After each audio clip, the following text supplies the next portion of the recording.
My name is Greg Apodaca, and I am the CEO of Community 2.0. I want to thank you very much for being here today. This is our inaugural event of this type.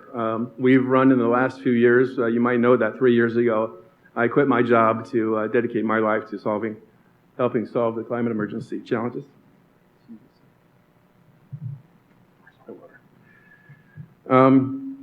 So this is an important issue for me. So it's important to me that you're here too. I consider you, I think I already said this, that you're my tribe. You guys are the early adopters who are already serving the community and serving the environmental issue. And we need to do this more effectively together. So, that said, we're living in some of the most exciting times ever in the history of humanity. At the same time, we have unprecedented opportunities. We'll hear about those today, about exponential thinking, about companies like Airbnb and Uber and Amazon and Apple who are rocking their industries, and we're going to learn some of those lessons and how we can apply them to our lives and how we can apply them also to climate emergency challenges. At the same time, there's this thing called global warming. Who's heard of global warming out there? Raise your hand. Okay. Some of us happen to think that it's a climate emergency. I'd prefer to use those terms as much as possible. If you can use those terms as well, I think so. You might have seen the recent UN IPCC report that had a header on it said, Code Red for Humanity. Code Red for Humanity. If that's not a wake-up call, I don't know what is. So we need to work on that issue and the several issues that make up the emergency. I think the best way to do it is to have a positive incentive to do so, right? It doesn't serve anybody to be negative. Even just a couple of months ago, my friend Kaya said, Greg, your PR materials are too negative, Greg. You need to put a positive spin. I said, are you crazy? This is Code Red. But she was right. And we rewrote our strategic talking points because of that, and our executive summary. Thanks for saying that, Kai. So the upside of the climate emergency is that this huge wake-up call is that we have an opportunity. It's not too late yet to save the planet for humanity.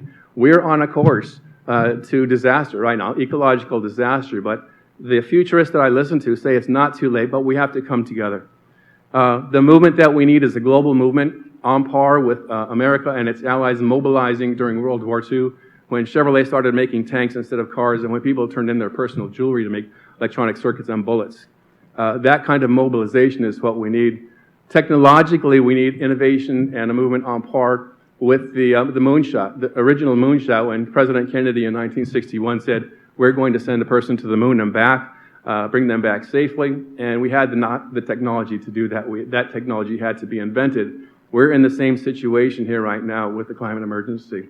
Luckily, there are about 24 exponential technologies on board right now, all of them able to rock the world as much as the first industrial revolution, when steam replaced manpower and horsepower. After that, electricity automated everything, and then computers came along.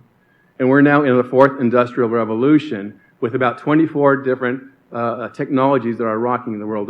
You're familiar with these terms just by reading the paper, right? Artificial intelligence, virtual reality, augmented reality, 3D printing, and on and on and on. These technologies are layering on top of each other to create amazing change, and we'll hear about some of those today as well.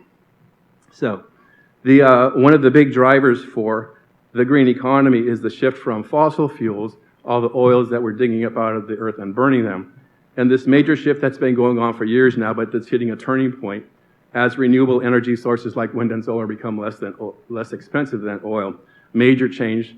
Also, another major change expecting to hit the ground soon is the the stimulus from the Biden administration that includes hundreds of billions of dollars for renewable energy and things like that. So, huge opportunity here. I Googled a couple of days ago the size of the green economy, and the most highly rated research university in England is called the University College London. Said that we can expect $1.3 trillion per year of money going into the green economy, and that's just in the U.S.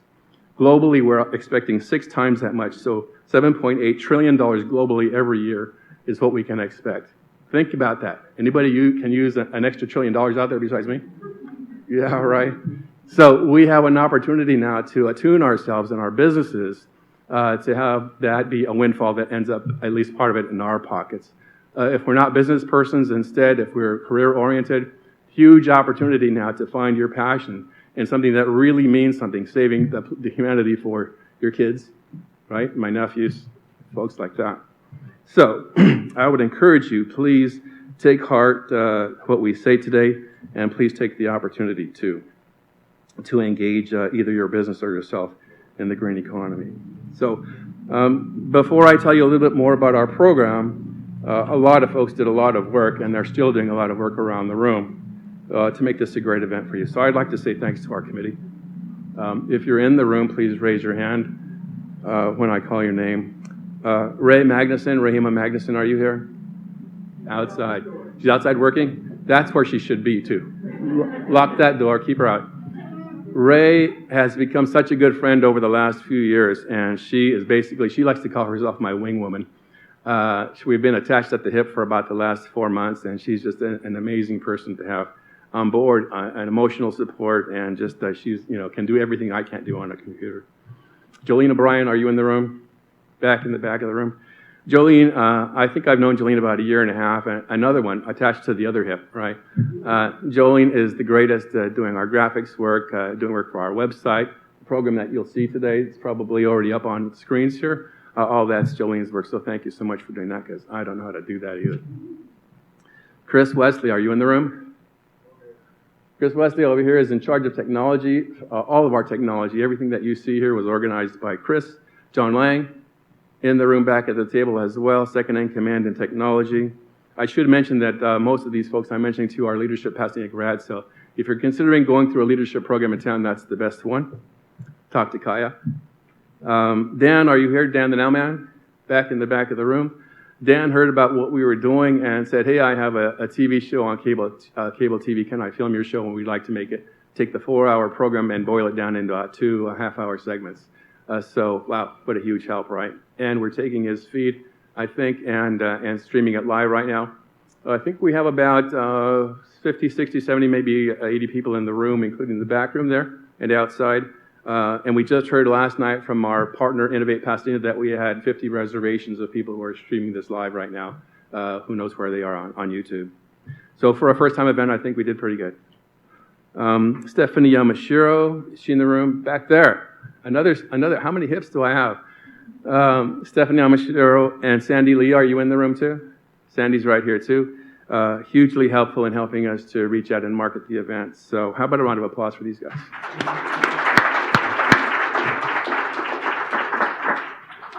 Okay, only 20 more pages of notes to go through. We couldn't have done this by ourselves. Those folks, you see some of them around the room here. Just an example of collaboration and synergy. We couldn't have done this by ourselves. In 4 months, everybody said, Greg, you can't do an event like this in 4 months. And I said, we're doing it. We don't have enough time to wait. So we made this happen with the support of Innovate Pasadena. Some of you might have known of that organization. Once a year, they do an event called Connect Week, where they showcase for 8 days the work of about 200 organizations that they have, entrepreneurs in their program launching new businesses. So we're part of Innovate Pasadena's Connect Week this year, as we were last year. The San Gabriel Valley Economic Partnership, I think Paul's in the room somewhere. Paul just got promoted to Deputy CEO from Director of Marketing, so how cool is that? And did you say that you attributed that directly to your involvement with us? Yes, absolutely. Yes, absolutely. Okay, let's get that in writing before he leaves the room. Paul has been a huge help in helping us to reach out as well as Paul Little from the Chamber of Commerce. Paul, you in the room? Paul is the CEO of the Chamber of Commerce for a long time and helped us to reach out as well. Pasadena JCs, are you in the room? No, they're outside volunteering. I found my passion in the Junior Chamber of Commerce, which I joined to meet girls, but I found my passion because they teach leadership through volunteer service projects. Before that, I was selling corporate travel accounts, and I learned about the nonprofit sector and volunteering, and I said, this is where I need to be. Global Green introduced us to our CEO, our keynote speaker today. We'll talk more about them later, but they're a national firm that operates at the city level to help cities understand how to be more sustainable. 301 Organics is in the room. Christine Lanches-Hengel, a good friend. They have some staff here. Also, whenever you see waste receptacles, they're staffing those so that this can be as close as possible to a waste-free event. Foothill Workforce Development Board, Ricardo's here. thank you so much for helping us to get some speakers and all the time that you've been there by our side. 2 podcasts where we interviewed on the Future of Work podcast by Salvatrice Como. She's not able to be here today, but then the Expert Interviews podcast, Devin Sizemore is right here. Devin, did you fly down or drive down from Reno? He drove down our case. I think he's the furthest away except for our keynotes in South America. But kudos to you. I mean, we hit it off on the phone, and he said, I'm coming to your event. I said, let's do this. So owe you a beer after this, buddy.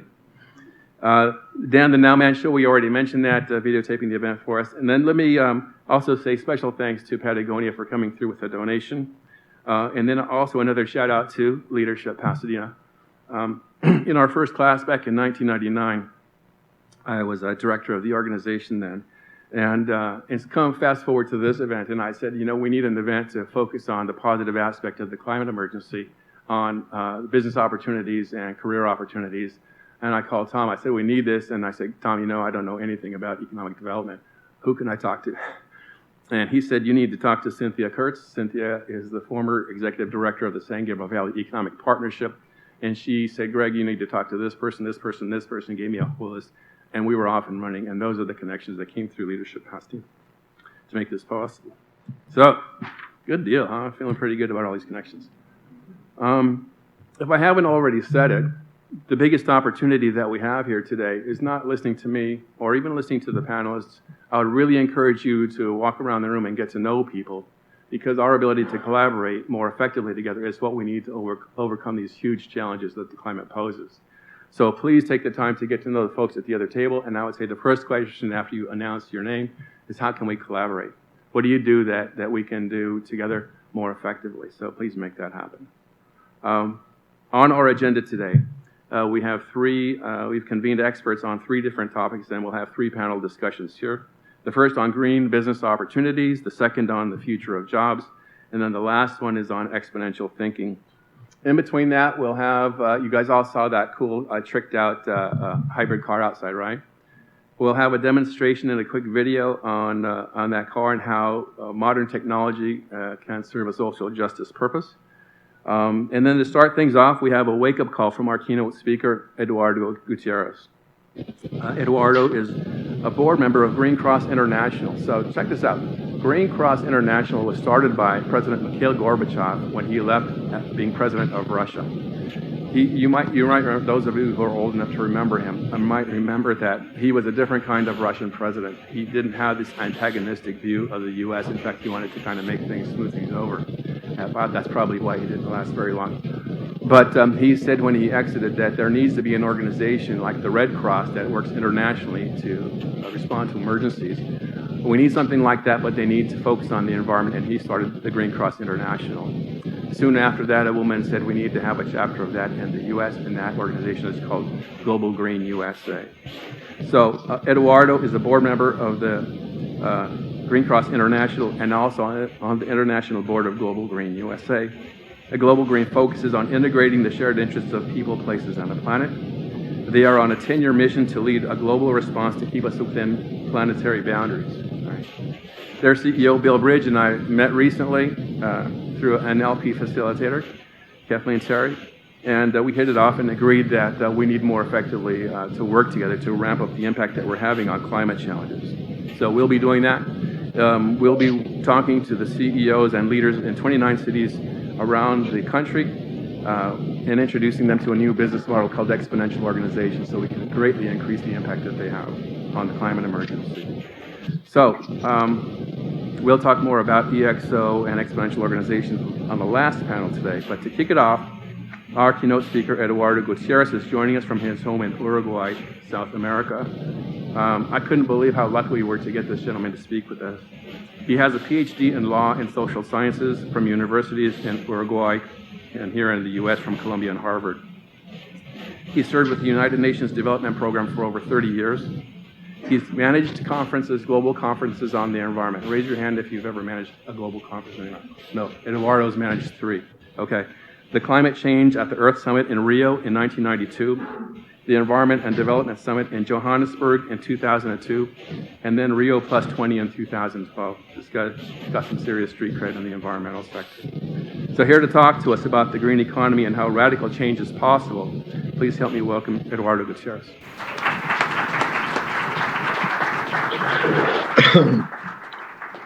Thank you, Greg, for your introduction. Good morning to everybody. Pleasure to be as far away as in Pasadena. As Greg was mentioning, I'm addressing you from Uruguay, a very small country in South America. The relevant point, speaking from Uruguay, is that the energy that feeds my computer and my communication with you comes fundamentally from renewable resources. To be precise, 98% of it is provided by wind and the sun. Amazing indeed. This should not be a surprise, in as much as in 2020, even while economies bent under the weight of COVID-19 lockdowns, renewable sources of energy, such as wind and solar, continue to grow rapidly all over the world. And electric vehicles set new sales records. Clean energy technology is therefore becoming a major new area for investment and employment and a dynamic arena for international collaboration and competition. At the moment, however, every data point to showing the speed of change in energy can be countered by another showing the stubbornness of the status quo. So as an initial step, an initial statement, a new global energy economy is emerging, but the transformation has a long way to go. Let me quote first Prince William of the United Kingdom. He was recently interviewed by the BBC, and he said, look, what society needs is the world's greatest brains and minds fixed on trying to repair this planet and not focus on trying to find the next place to go and live. And that's all over the papers and TV and so on in the last few weeks, few months. Well, pressures on the energy system are not going to relent in the coming decades. The energy sector is responsible for almost 3/4 of the emissions that have already pushed global average temperatures 1.1 centigrade higher since the pre-industrial age. At the same time, modern energy is inseparable from the livelihoods and aspirations, you included, of a global population that is set to grow by some 2 billion people to 2050, with rising incomes pushing up demand for energy services and many developing economies navigating what was historically been an energy and emissions intensive period of urbanization and industrialization. Today's energy system is not capable of meeting these challenges. A low emissions resolution is long overdue. Let me share you also as an introduction to this conversation a few quotes from a very recent speech by the Secretary General of the United Nations last 5 October in Barbados, which are very relevant to the topics we are examining today. He started by saying something as simple as, we only have one planet. There's no plan B when it comes to the environment. There are no borders when it comes to the environment. Solidarity is missing in action, just when we need it most. Perhaps one image, he reminded us, tells the tale of our times. The picture we have seen from some parts of the world of COVID-19 vaccines in the garbage, expired and unused. On the one hand, We see the vaccines developed in record time, a victory of science and human ingenuity. On the other hand, we see that triumph undone by the tragedy of a lack of political will, selfishness, and mistrust. A surplus in some countries, empty shelves in others. A majority of the wealthier world vaccinated, but over 90% of Africans still waiting for the first dose. This is a moral indictment of the state of the world. It's an obscenity. We passed the science test, but we are getting an F in ethics. We see the warning signs all over. Temperatures very high, shocking biodiversity loss, polluted air, water, and natural spaces, and climate disasters every day. We saw recently that not even New York, the financial capital of the world, is immune. But as Greg was saying, thanks to this, climate scientists tell us that it's not too late to keep alive the 1.5 degree goal of the Paris Climate Agreement. The window is closing rapidly. We need a 45% cut in emissions by 2030. 2030, less than 9 years from now. Yet a recent UN report made clear that with present national climate commitments, emissions will go up by 16% by 2030. We need a 45% cut. And they tell us that it's still going up by 16%. That would condemn us to a hellscape of temperature rises of at least 2.7 degrees above pre-industrial levels. A catastrophe indeed. But before moving to the main reason for our being today in this conference, bear with me with a brief reference to another angle of the problems we face. In 2020, just last year, the body created to bridge the gap between biodiversity science and policy published a global appraisal of the state of biodiversity, written by 145 experts from 50 countries who reviewed 15,000 research and government sources. It offered a sobering message. The health of ecosystems on which we and all other species depend is deteriorating more rapidly than ever. We are eroding the very foundations of our economies, livelihoods, food security, health, and quality of life.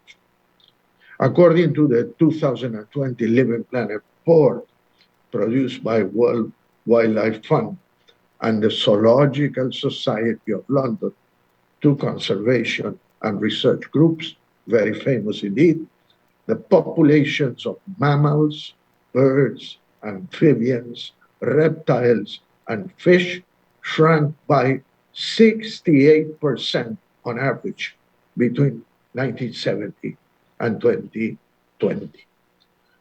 2 years earlier, it had found the decline to be 60% for the years spanning 1970 to our present time, suggesting that losses are accelerating. Human activity is thought to be causing species to disappear around 100 times faster than the natural background rate. Keep this also in mind, please. On the last minute, last night, I learned that the White House yesterday laid out a roadmap for how the USA will protect the economy from all these risks. In its roadmap to build a climate-resilient economy, the administration characterized climate-related risks as falling into two categories: physical risks from extreme weather and what it called transition risk as the nation shifts away from a carbon fuel economy. The report outlines a range of pending and future actions meant to shield both the broader financial system and American households from climate-related risks. The administration highlighted the housing market, insurance, and retirement funds as areas where Americans could personally feel the costs of all this change we are going through.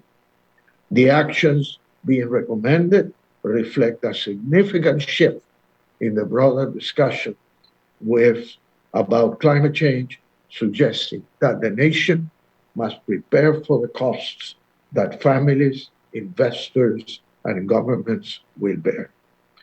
The report is also an effort to showcase to the world how serious the US is about tackling climate change ahead of the United Nations Climate Change Conference that will run from October 31st to November 12th in Glasgow, Scotland. As noted, one issue in the report, which there are lots of young people in the audience, I'm aware, but everybody should be concerned, is that of the close relationship of climate and pensions. Precisely, the housing market, insurance, and retirement funds are being highlighted as areas where Americans could personally feel the costs of climate change. I suppose that all of you listening to this chat and participating in this conference have something significant at stake in this regard. Now, let me turn to some very specific points that are related to your discussions today and the things we have to consider seriously doing in the months and years to come.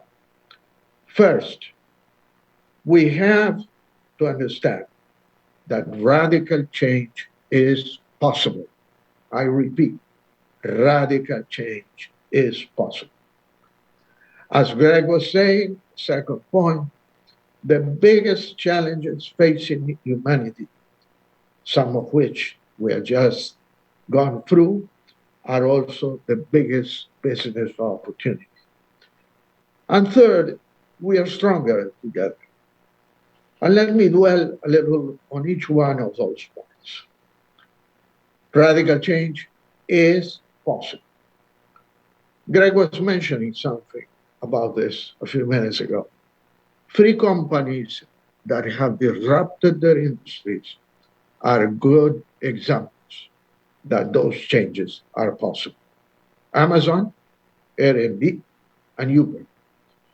Companies that I'm sure you use regularly. Maybe like me with Uber, even daily. Is that anybody in the conference does not do so? Amazon has changed the retail world. They don't make anything, but they sell everything. You don't have to go to the shop anymore. You can have virtually everything delivered to your doorstep, from robot vacuum cleaners to dog food, including Amazon Marketplace. They sell and can deliver to you 353 million different products.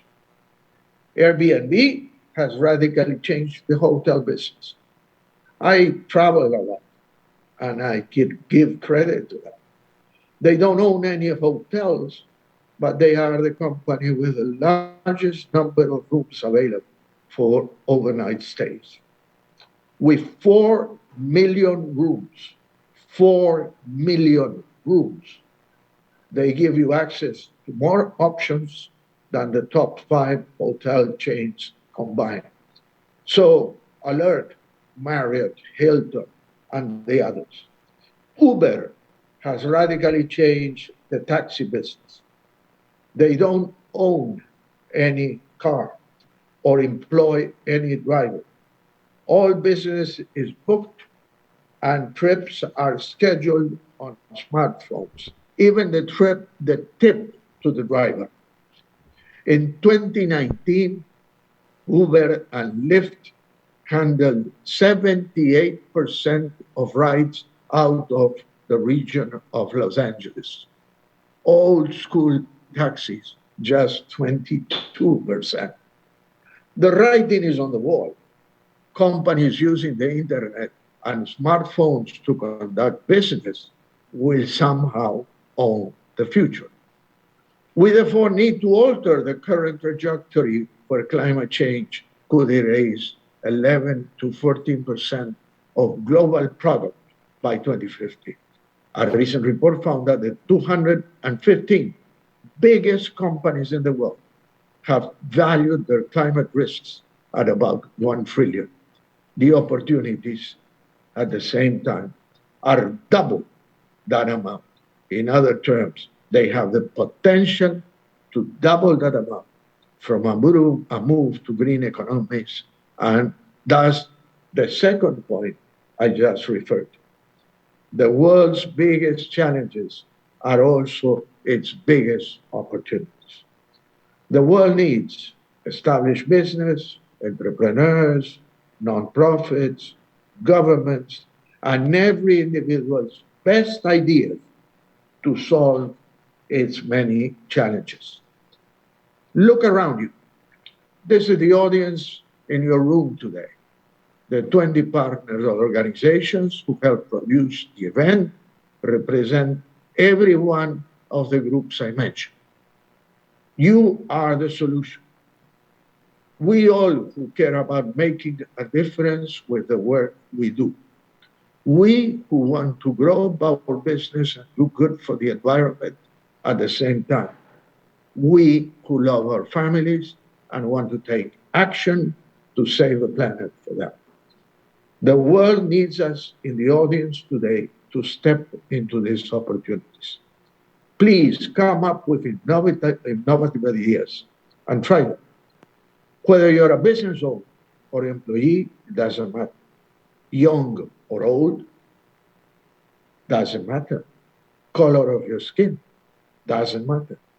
Stepping into opportunity is all that matters. The good news within this context is that jobs have been churning. A recent paper by José María Barrero and colleagues of the Instituto Tecnológico de México Business School finds that the rate of employment reallocation in America is running at twice its pre-pandemic level. In mid-March 2021, American job postings on Indeed, a website, were 9% above the previous baseline. Reallocation in Europe has been slower, in part because furlough schemes have kept workers tied longer to pre-pandemic jobs. But it is happening. In 11 European countries, total advertised vacancies, fell by 50% in the financial crisis of 2007, 2009, but only 25% during the pandemic. In Australia, which locked down hard but is now bouncing back, vacancies are an astonishing 20% above their previous level.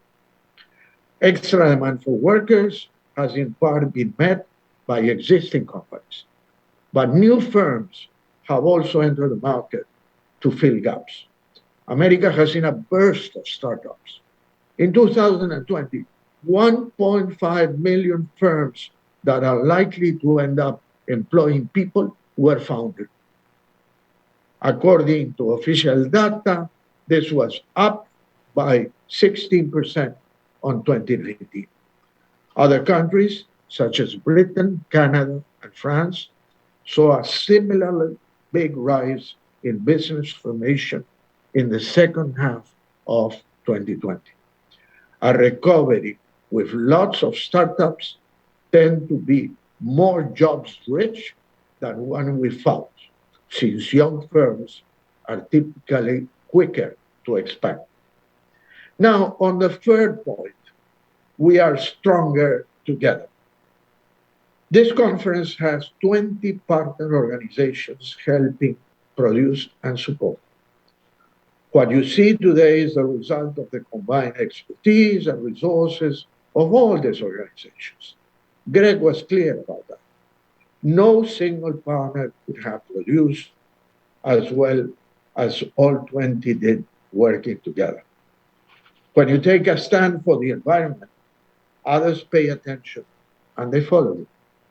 A few years ago, a young activist started taking Fridays off from school to protest a lack of action by her government on climate issues. Her action led to an international movement of students, Friday for Future, that has 14 million followers in 7,500 cities on all continents in the world. She started by posting what she was doing on Instagram, Twitter, and it went viral. Greta Thunberg did it, and so can you. She started a movement, and you can too. Maybe you want to start by joining another movement like ours, Global Green USA, or you can join Community 2.0, which is mobilizing your community in Pasadena and Los Angeles County to help overcome climate emergency challenges. Just take action somewhere, please. Global Green and Community 20 and several other partners have already started to discuss longer-term collaboration together. With the support of another company, Exponential Organizations, they'll soon discuss reaching out to 30 or more cities across America to take action against the climate emergency. Their goal, as Greg mentioned, is to create exponential change. You'll learn more about these opportunities today, or you can visit their website later. They need your help, and you can learn from their experience.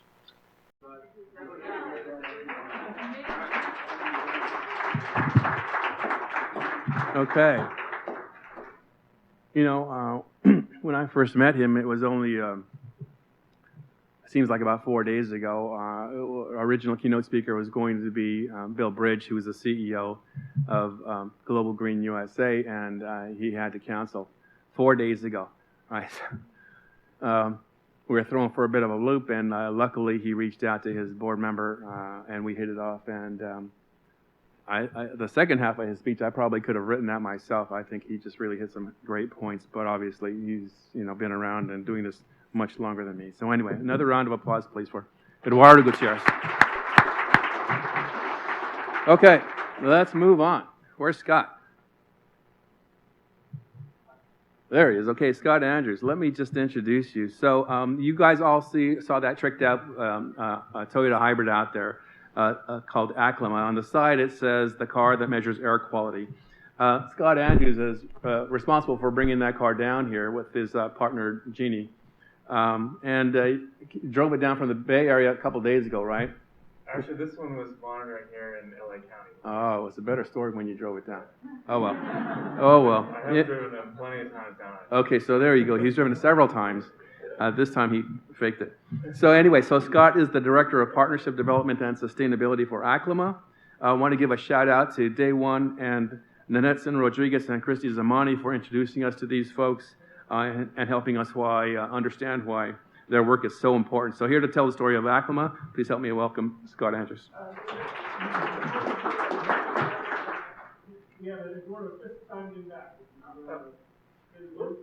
Say goodbye. Yeah, we can. We don't have time for question and answers now, but Eduardo, there you are. Yeah, I'm sorry. No worries. Listen, we really appreciate something went wrong with we really appreciate your talk, and we actually have already moved on to the next segment now. Good. It was at the very end, so nothing serious. That's what I thought. Okay, I think the message was there. Yeah, Thank you very much. Absolutely. Thank you. Thank you for zooming in. We'll talk to you again next week. And you know, your buddy Bill Briggs Yeah, is yeah. both We in have to keep working on the technology. Yeah. Ciao, ciao. Yeah, All the I best. know we had to pay our electric bill. I think that's what happened. Okay, anyway, okay, thank you. And so, Scott, come on up, buddy.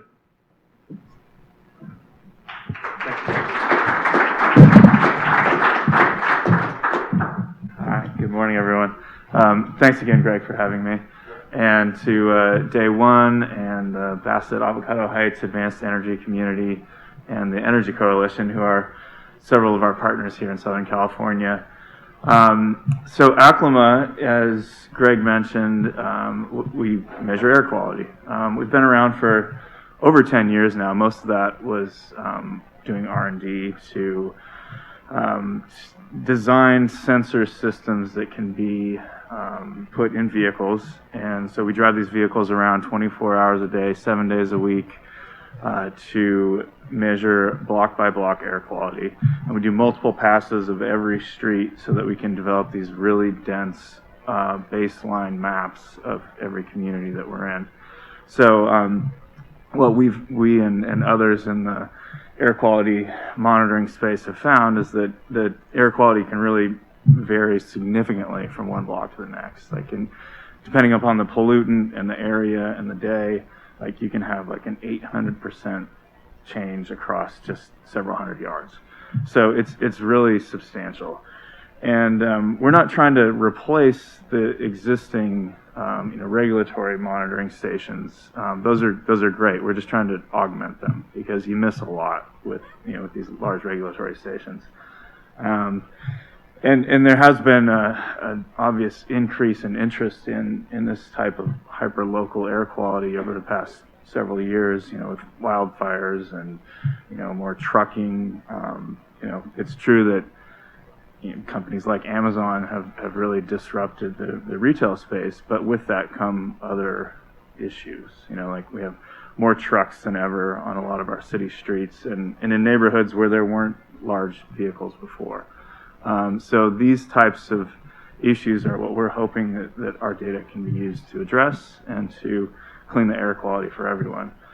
In this short video we're about to show, you'll hear mention of AB 617 and some other efforts in California and elsewhere that are attempts to improve air quality in the places that have been most impacted by industrial activity, by freeways that have torn neighborhoods apart.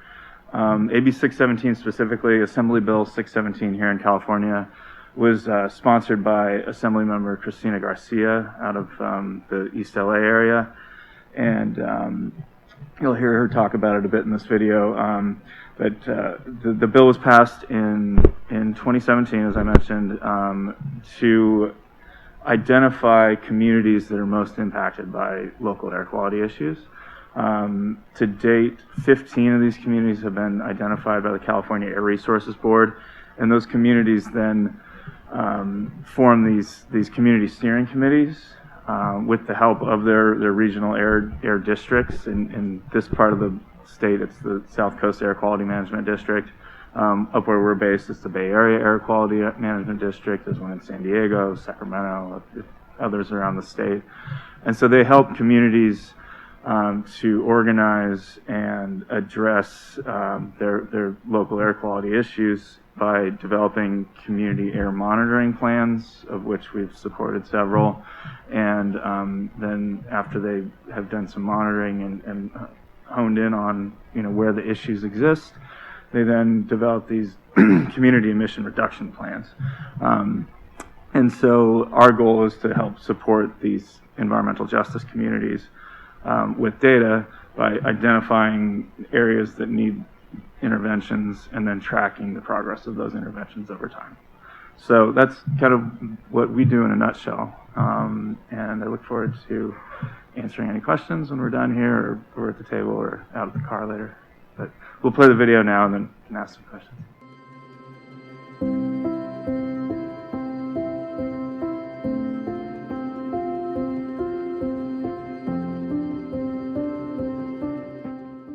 Today we're announcing the launch of our hyperlocal mapping campaign that will measure air pollution and greenhouse gases on every single block of 2 AB 617 communities, Boyle Heights, East LA, West Commerce, and San Bernardino, Moscoy, as well as in the Bassett Avocado Heights Advanced Energy Community. Good morning. I'm so excited to be here with ACLAMA for their mobile air monitoring fleet. And it's great to see AB 617 in action.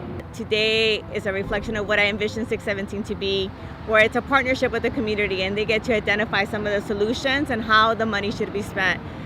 This community is overburdened. We have the freeways to my right, we have the rail yard to my left, but the reality is that this community is full of kids that come and play at this park and enjoy themselves, not being aware of what they're playing in. We have 617, which has had the potential possibility and today in action, a very tangible action, to have a robust way to analyze these pollutants. I'm very excited that we get to have local jobs for this and that we will have no more excuses. Before, we had sensors that were big contraptions that couldn't be moved easily. And now to be able to load it up in a vehicle and drive around and have these sensors that are smaller, that are lower cost, that are mobile, that increases the frequency and the geography that we can cover with our monitoring. So when we see these amazing little cars driving by, we should wave and we should smile and we should consider that they will be mapping the air quality and we will be able to really pinpoint what is going on in our air and who is causing it. At AB 617, it's a great opportunity for us to really voice, as community, voice the issues that we see here. Then you have actual translation to some kind of change, to rectify it, to do something about it. When you have cars like this that are actually acquiring the data, you can't argue with the data. Active SGV is doing community engagement in the Bassett Avocado Heights community for the Advanced Energy Community Project, where we will be helping community members get solar panels installed in their homes along with battery storage. We can start to monitor and measure the improvement that we can have in our communities. It's really going to make some big changes in our community, and it definitely is going to give us that data that we've been waiting for a very long time.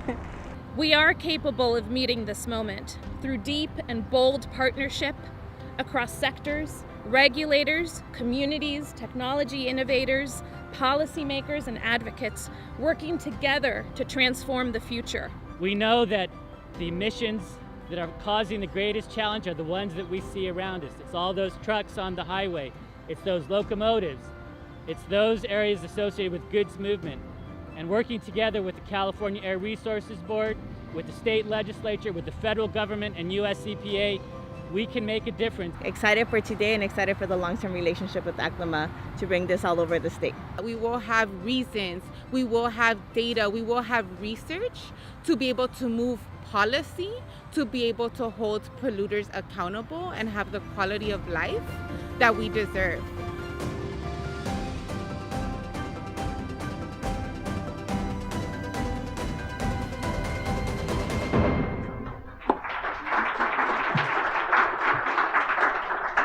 Thanks, John.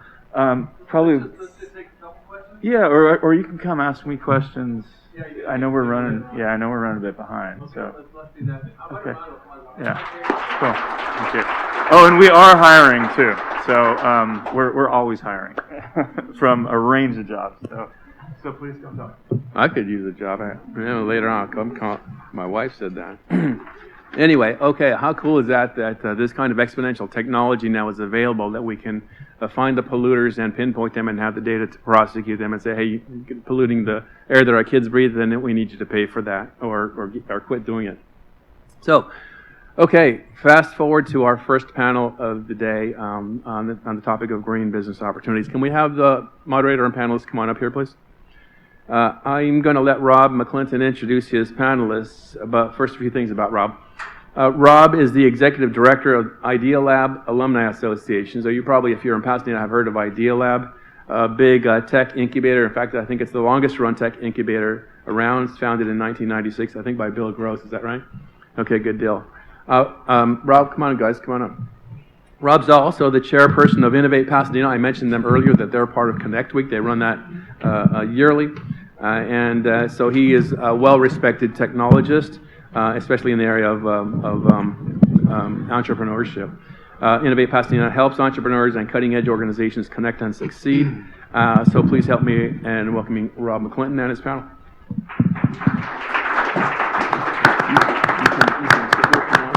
This mic is removable.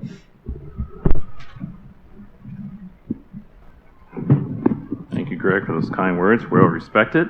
I'm glad to know that. Not so sure about it. It's news to me, but hey. You know. Thank you, everyone, for being a part of this. And I would like to introduce my panel here. So first up on the far side, we've got Paul Thomas, who is the Deputy CEO of the San Gabriel Valley Economic Partnership.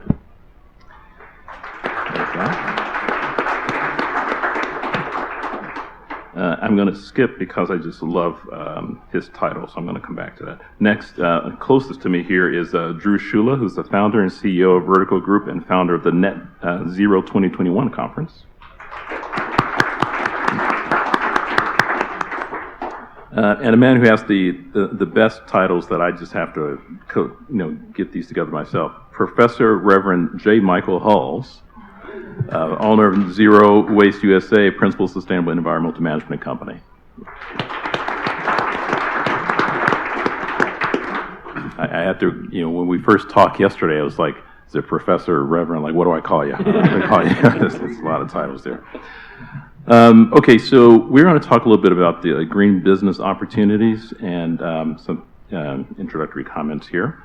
So we know that the world has awakened largely, not everyone, regrettably, but it has awakened to the situation we face in our climate emergency with extreme weather and constant media focus on the benefits of renewable sources, which is good, over fossil energy.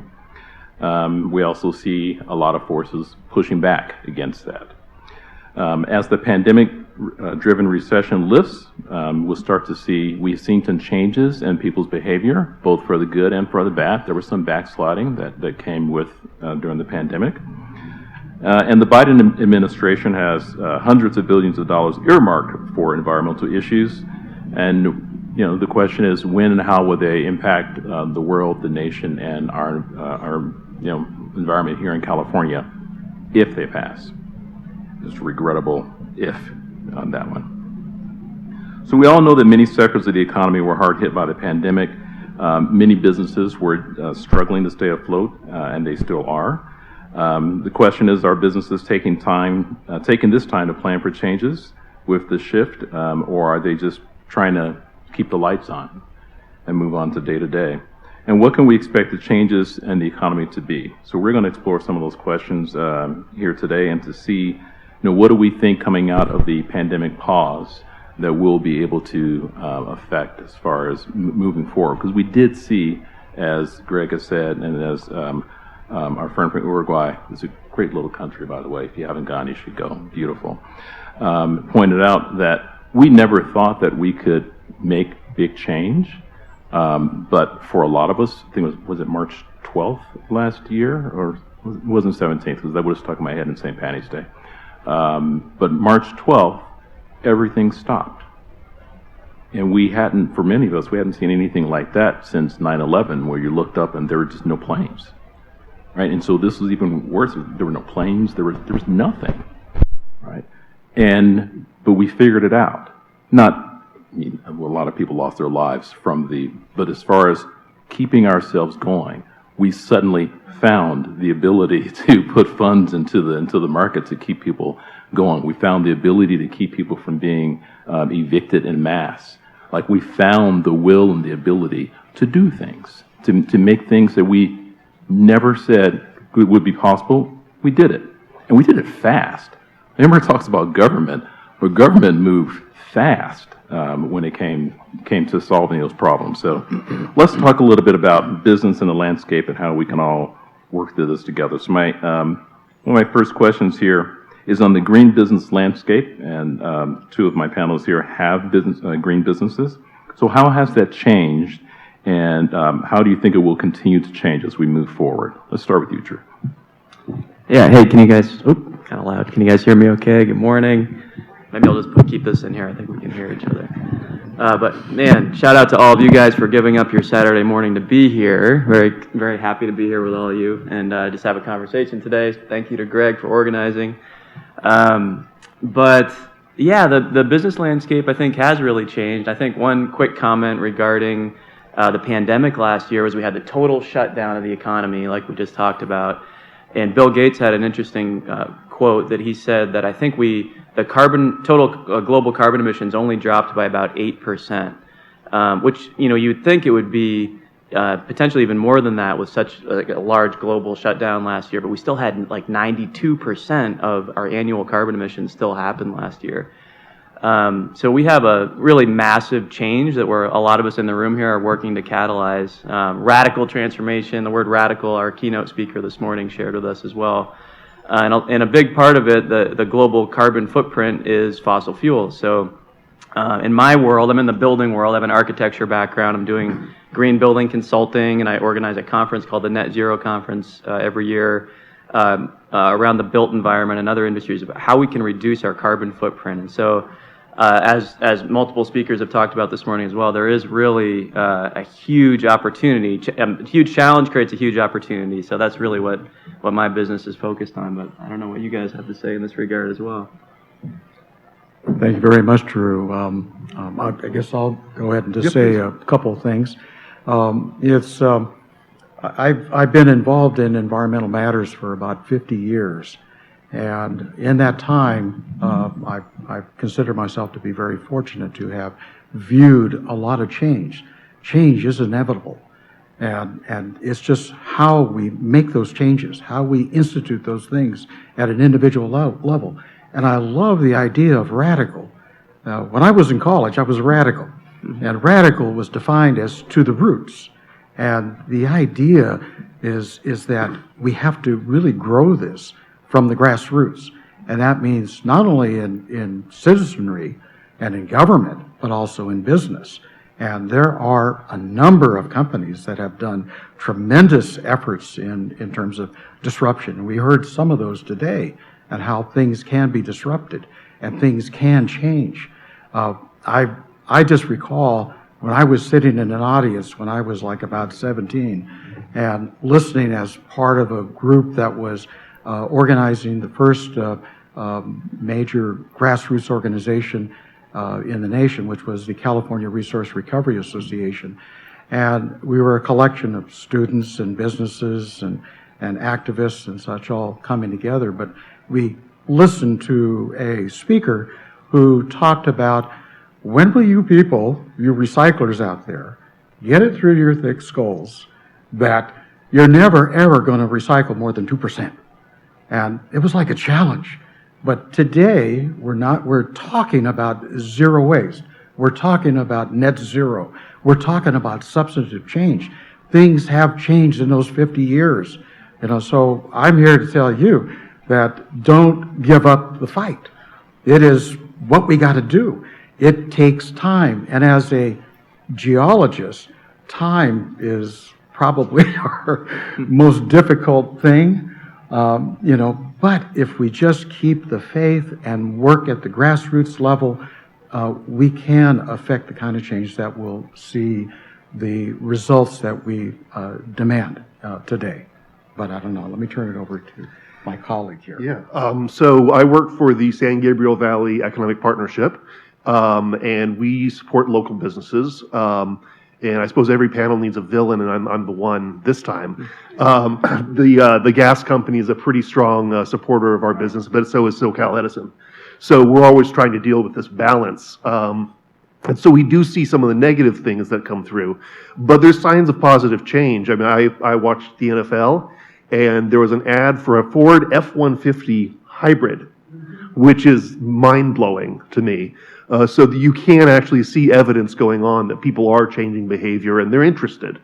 But it's kind of a mixed bag. I bought an all-electric car, and it really changes the way you think. I couldn't drive it here today from Pomona. It wouldn't have made it home.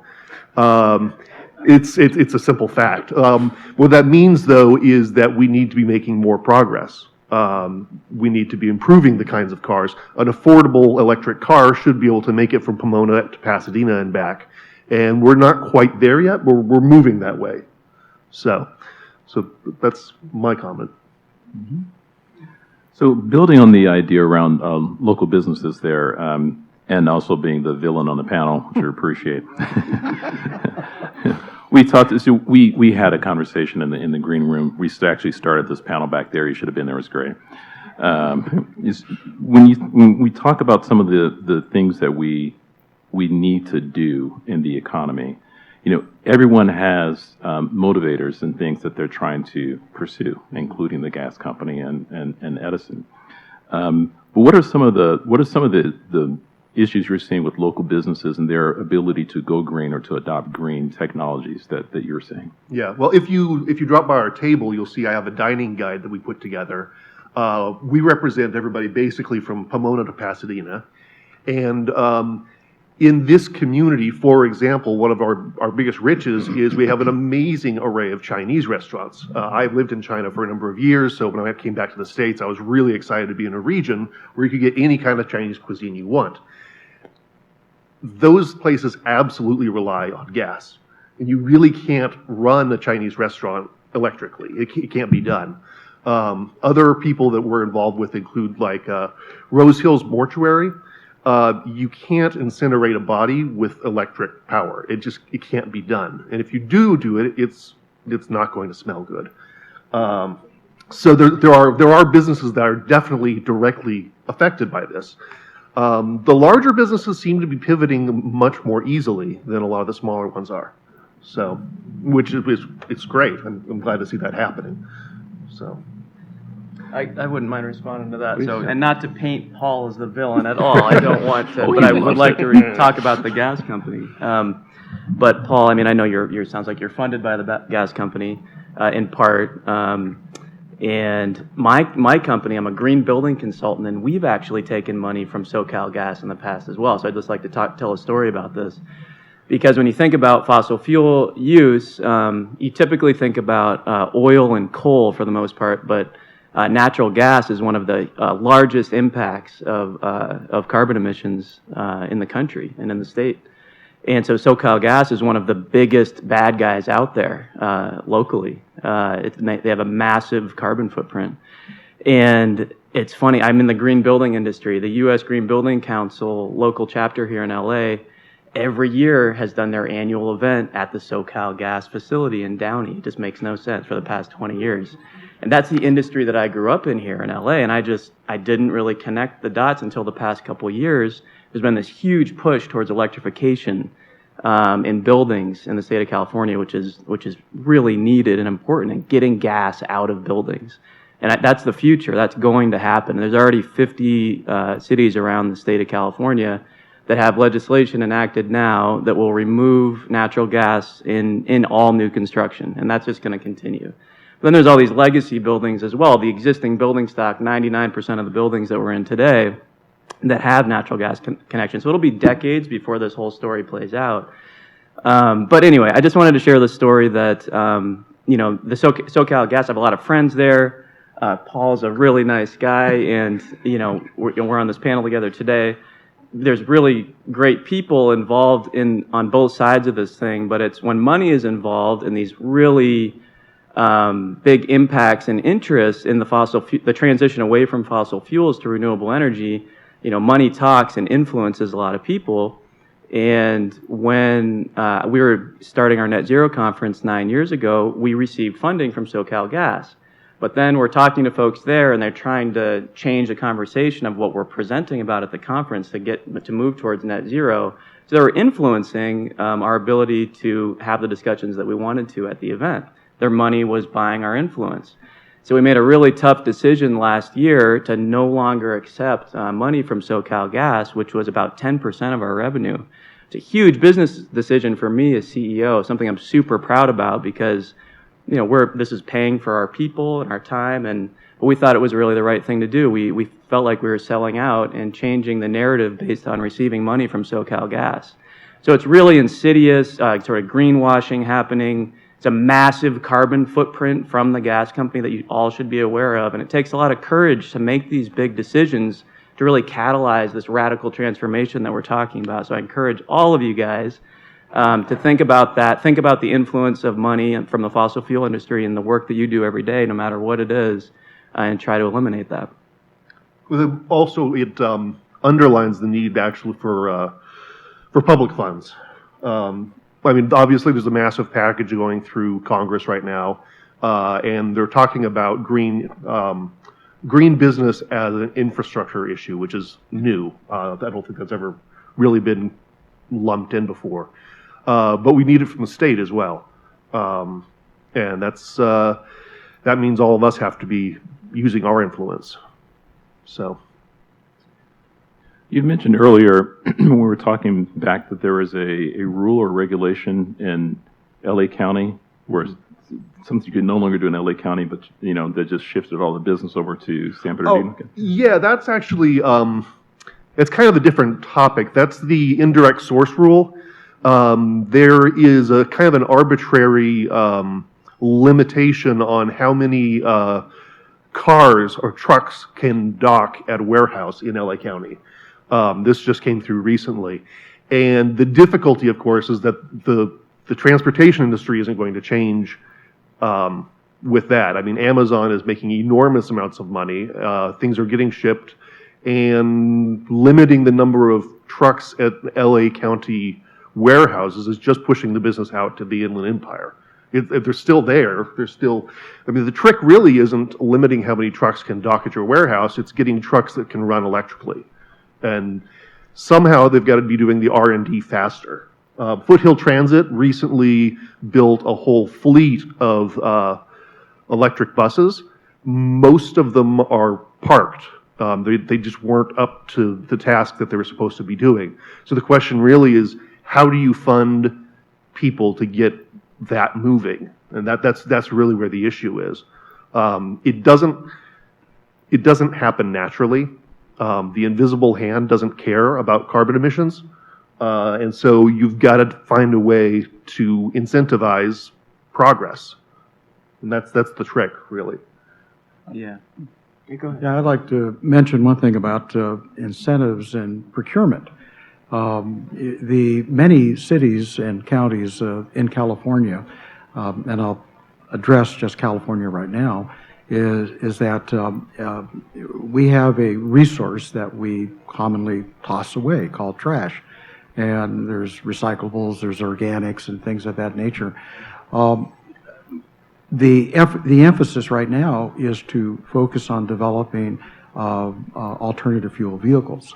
So most of the trucks that you may see on the road today picking up our trash and delivering it to landfills or MRFs or things of that nature are actually running on natural gas. Now, the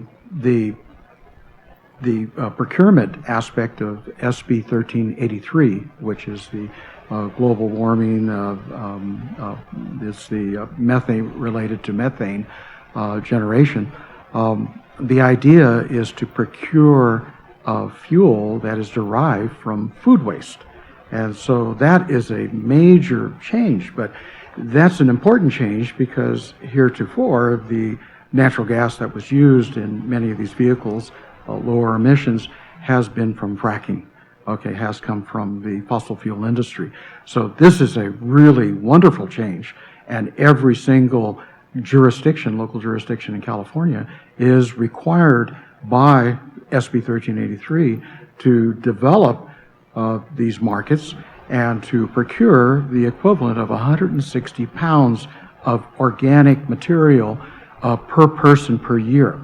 And that can translate also to about 21 diesel gallon equivalents in terms of per ton of organic. So there's definitely this emphasis towards looking for renewable natural gas, RNG, which is not just coming from fracking. That won't qualify in terms of complying with the law. It's going to have to come from things like anaerobic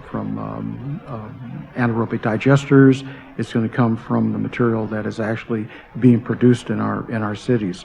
And of course, trying to achieve the mandate, which is, if you're not familiar, 75% of our organic waste must be diverted away from landfill by 2025, and that's huge goal. And right now we're so far away from that. So big problems, big opportunities for folks. So what are some of those other new rules that are impacting business, Paul? You have some? No, we pretty much covered the two main ones I wanted to talk about, which is the indirect source rules and also the question of electronic buildings, basically. I am curious, because I am around pretty conservative audience a lot of the time, and one of the things that comes up a lot is batteries, the battery waste. So could you speak to that at all?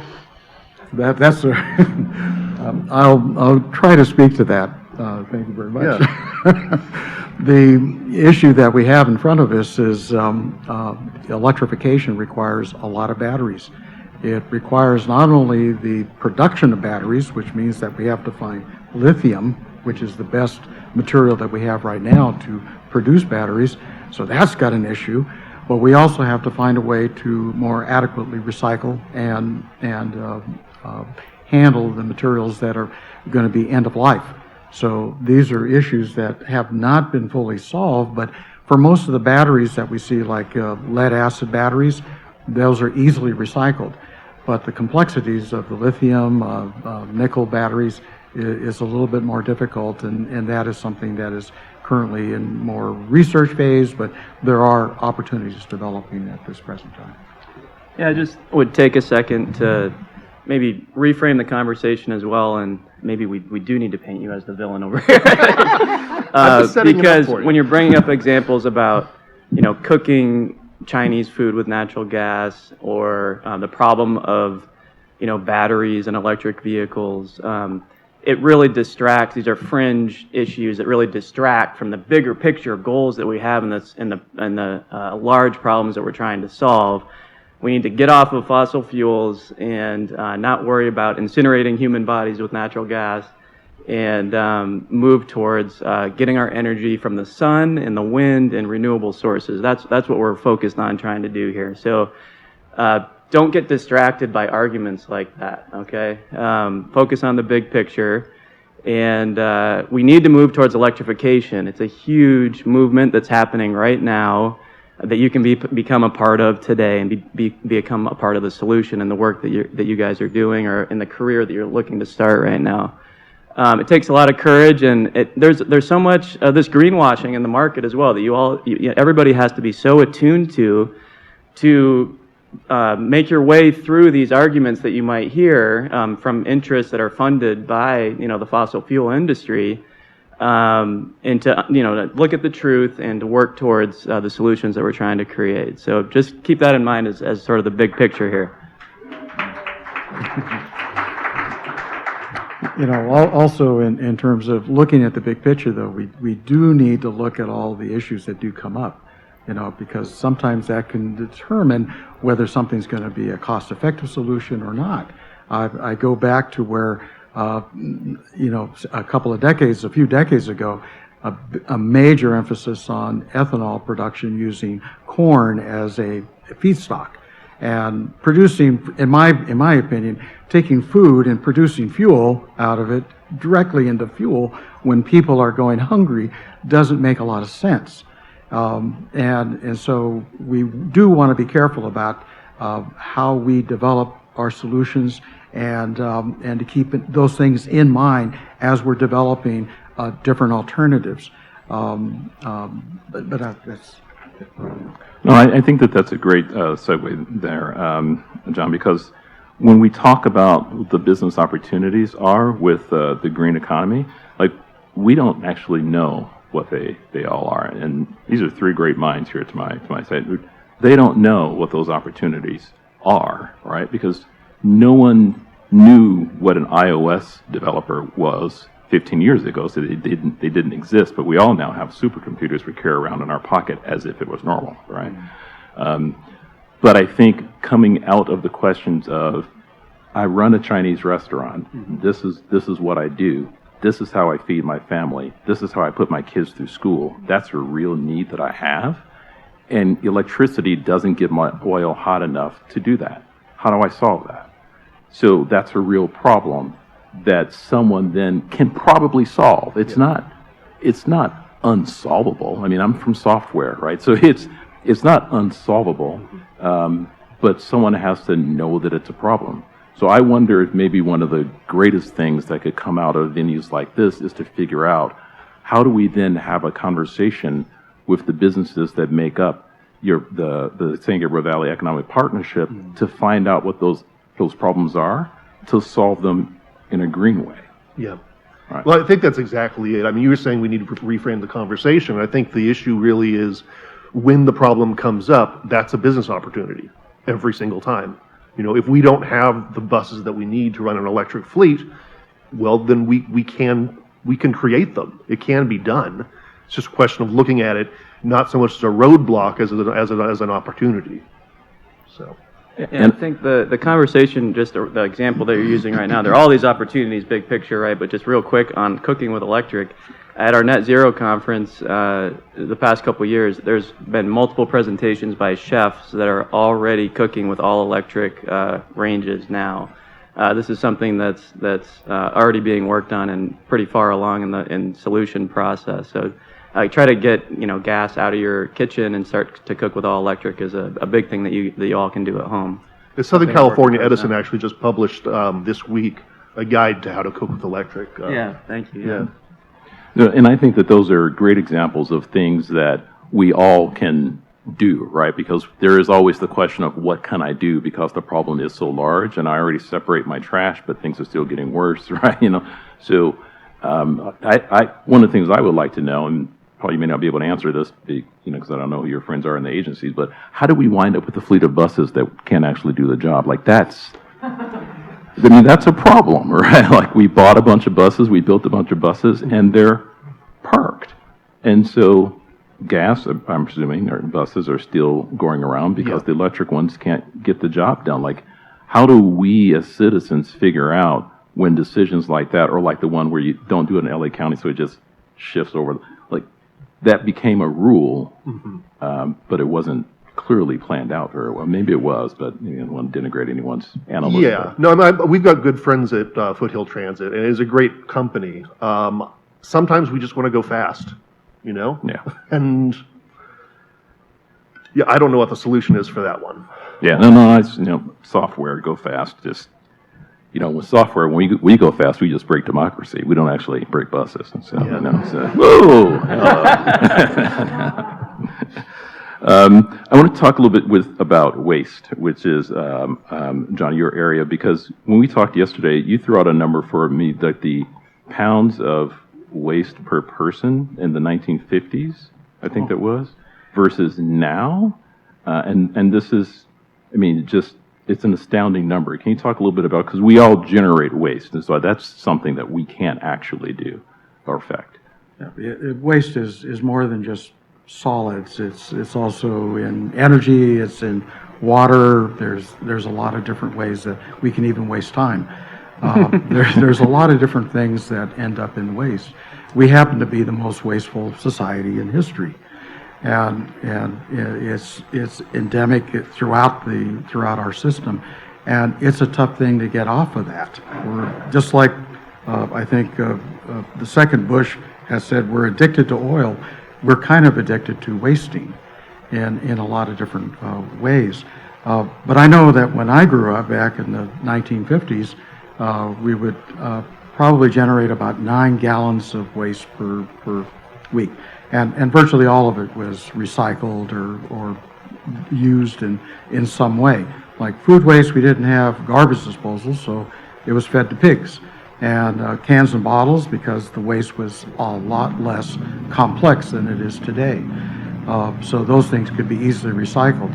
So, it was actually a very high level of efficiency in our system. The sort of the very interesting point was that it was 9 gallons a week that we were generating as a family. And today, the typical family is producing about 300 gallons. And as we've increased, and this seems to be sort of a trend that you see in a lot of different ways, when we created bigger and bigger barrels, people would fill it up. And when we create more lanes on a road, we fill it up with more cars. We tend to do all these things instead of the opposite. One of the things that a zero waste company will do, and there's a number of zero waste companies, they're doing very well. Rico Electronics, name one, for example. Fetzer Vineyards, another, is that they have taken away the trash can. That's the number one thing you do. Take away the trash can. Eliminate the trash can. Eliminate that thought process and turn it over into a, what can we do with what we got? Well, how can we change that? How can we become not only more efficient and effective, but how can we turn that into a win-win? And companies are finding that way. They're looking at like taking and making that the number one thing from whoever's on the dock all the way to the CEO. Everybody has got to participate. It's total participation. And the idea is that we can eliminate that material and we can put it to better use. But it's not just recycling. I think about in World War II when we're faced with a lot of crises in our world, just like today, but we were faced with crisis. The United States had a recycling rate and the percentage of our gross domestic product recycling made up about 45%. Today, it's less than 0.5%. Not because we're recycling less, we're recycling more than ever. It's just that we're wasting so much more than we did back then. And so that's the kind of things that we have to take a look at and understand that just doing the same thing or taking a gas vehicle and converting it into an electric vehicle is just sort of a Band-Aid on an issue. We really need to look at the systemic, the genesis of how things happen from the point of extraction all the way through manufacturing and then to consumption, and understand what we do, whether it's food, whether it's materials. And I'm very much enthused by a recent law that was passed in the state of Maine, which now is taking a look. I'm from Maine. Cool. Yeah, that's right. They're taking a look at how manufacturers need to be more responsible for the products that are wasteful that they generate and put into the consumptive cycle. So now generators, producers have to be responsible and have to pay their fair share. Not all externality, not just on the public, the public funding, which is what most of what happens with our trash these days, is that we generate a lot of stuff, a lot of packaging, and then at the end of the day, the public has got to pay for how all this stuff is eventually managed. And a friend of mine always says, waste is a terrible thing to mine. That is encouraging to hear about Maine. That's just very encouraging because I hate packaging. I really hate it. It drives me insane. One very, very simple thing is what you were talking about companies doing. My wife and I, we got rid of the big kitchen trash can. We are now using that for our recycled paper. We got one of those little tiny office trash cans. And so you have to think about it every single time you throw something away because it's so small. And people come to our house and they're like, "Where's your trash can?" I'm like, "Oh, it's there." And they're like, "Really?" In the dollhouse. But it's a really simple thing, but it keeps it constantly in your mind. It really brings it to the fore. So if companies are doing the same thing, that's great news. Yeah, I love what you guys are talking about. Has anybody heard the term biomimicry by chance? We're trying to create, closed loop systems that function like nature. So biomimicry is the idea of designing influenced by nature, learning from nature. And nature, of course, there's no waste. Everything is zero waste. You know, a leaf falls from a tree and decomposes and becomes fertilizer to grow a new tree. It's a closed loop system. And if we're really smart about how we design anything, a product, a building, whatever it is, I'm in the built environment, so I'm always thinking that way. We're trying to design buildings that function in that way as well. You know, can a building be designed to decompose and or grow? And, you know, there's some sort of revolutionary new ideas out there, but looking at 3D printing and things like this. But yeah, it's really exciting. So think about that in whatever you're involved with. And I also want to plug really quickly today B corporations. Patagonia that I'm wearing today is a B Corp. Method Soaps, King Arthur Flour. There's a bunch. There's like I think about 4,000 B Corps out there. Vertical Group is a B Corp. Oh, awesome! Yeah, all right, Greg.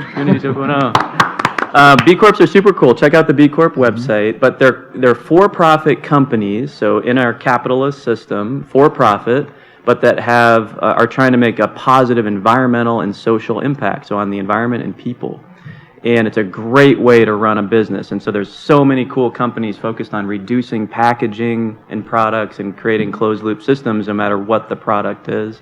So just check out B Corps and support B Corps. You know, buy products from B Corps helps create the economy that we're all trying to create. That's fantastic. I'm really glad you brought up B Corps. John and we had talked about cooperatives on our call yesterday briefly, because I am involved with a couple of cooperatives as well. Most people see cooperatives, they think socialism, and it's not. No, it's a capitalist model as well, right? The whole goal is to make money. The decision making is just different. So I think that helping to reframe some of these issues and how to address some of these problems in a way that's more natural for folks for example, in the economic model that they're used to following, but with a little tweak, right, is maybe one of the ways that businesses can find opportunities and we can find opportunities to make a big difference, right? Because even with the trash can examples, that's portion control, right? Just reverse portion control, right? Smaller trash can, you're going to put less trash in there. And humans are just, as much as we talk about it, we are just super messy when it comes to stuff like that. You put 2 more lanes on the freeway, and 6 months later, they're full of cars, right? Turns out, the more lanes you put on the freeway, the more people get on the freeway. Keep the freeway thin, more people will take a train. Who knew, right? Until you did the research, right? Then we do the research, we find out. But I think what we talked about in the back, where some of the issues become politicized, that's where we have always had disagreements as a people, but we've had a lot of challenge of late with respecting the disagreement and looking at the shared goal. Yeah. No one wants their grandchildren to live in a world on fire. Right. No one wants that. They're just worried about how to get from here to there in a way that makes sense for how they see the world, right? And so I think one of the questions that when we talk about how do we find new business opportunities is how do we help people see the world maybe a little different, you know, and based upon their nature, right? Humans by nature don't want to lose. And if you tell me that I can't do this thing, well, now it feels like a loss. Well, maybe it's not a loss. Maybe there's a bigger opportunity instead. So maybe by the status quo is keeping you from succeeding, but that's a reframing of the situation. So you have a lot of this, Drew, in the building world, in construction, huge output of carbon footprint generally in construction. Massive. Concrete is, you know, it's a wonderful product, but a horrible product at the same time, right? I think concrete, I believe, is about 8% of global carbon emissions. Right, and that doesn't even take into account what we're doing with the quantity of available sand to be able to go into concrete, because we're running out of sand. So what are you seeing as far as those industries, those businesses, because they tend to be not the greenest of businesses, right? Yeah, what do you see those small businesses trying to do to make a change? Yeah, okay, great question. So just real quick, if you think about a circle, a pie chart of global carbon footprint, the building industry is 40% of that circle. So buildings and also the products that go into buildings, the embodied carbon, the energy used to create building products. So the ceiling tiles and lighting and carpet in this room, everything has a carbon footprint from the energy that was used to create it in the factory, and then also the energy that was used to ship it to the job site around the world in our global economy. So if you include building products, the embodied carbon, and then also the operational carbon of the building as well, the energy used to run the lights that were in this room right now, 40% of global carbon emissions are from buildings. And so, carbon is a huge impact. There's tons of innovation happening right now. There's a company called Carbon Cure. Please look it up. They're sequestering carbon in concrete. Super, super cool. They just got some money from X Prize. Really cool companies. There's a lot of innovation happening. And I think within the building industry specifically, there's been this big movement towards quote unquote innovation that's happened over the past 100 years with, mechanical systems, that we're need to get rid of and get back to, okay, how can we just cool passively by opening a window instead of running energy to cool with your heating and cooling system. Same thing with use of steel in buildings. Steel has a huge amount of embodied energy to create the steel. There's a big movement towards using mass timber right now, using wood as a structural element rather than steel in buildings. And it's a little counterintuitive because you have to cut down a tree, right, to use a tree to build. But it's renewable. You can grow more trees. So if you're cutting trees from a sustainably managed forest, like FSC certified lumber, you can grow more trees, and we can do that in a smart way that is truly sustainable. Anyway, so lots of innovation happening. There's so much terminology in the sustainability world that confuses things, but decarbonization is a word that a lot of people are using right now. And the big thing to focus on is just how can we reduce our carbon footprint everywhere. Focus on the biggest things first because they have such a massive impact. I think that sort of frames up what I'm focused on in my work at Vertical Group. I'd like to just mention one thing that we haven't talked about, which is the educational component of what we do and how that can relate to business as well.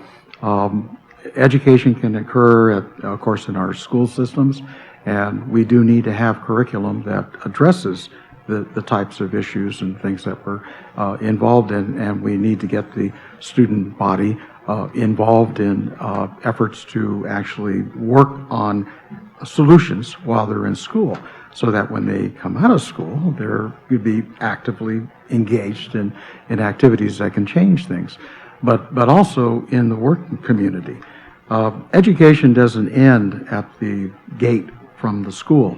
Education should continue through our entire lives. I find myself as an educator continuing to learn.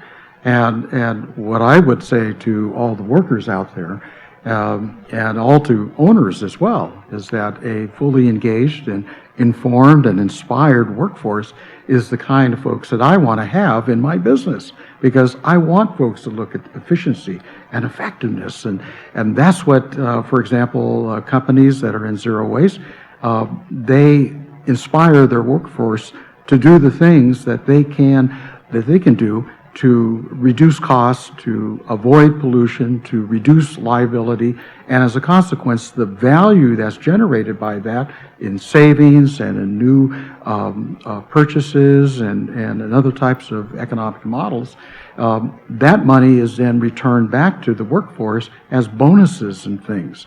So there's a continual process of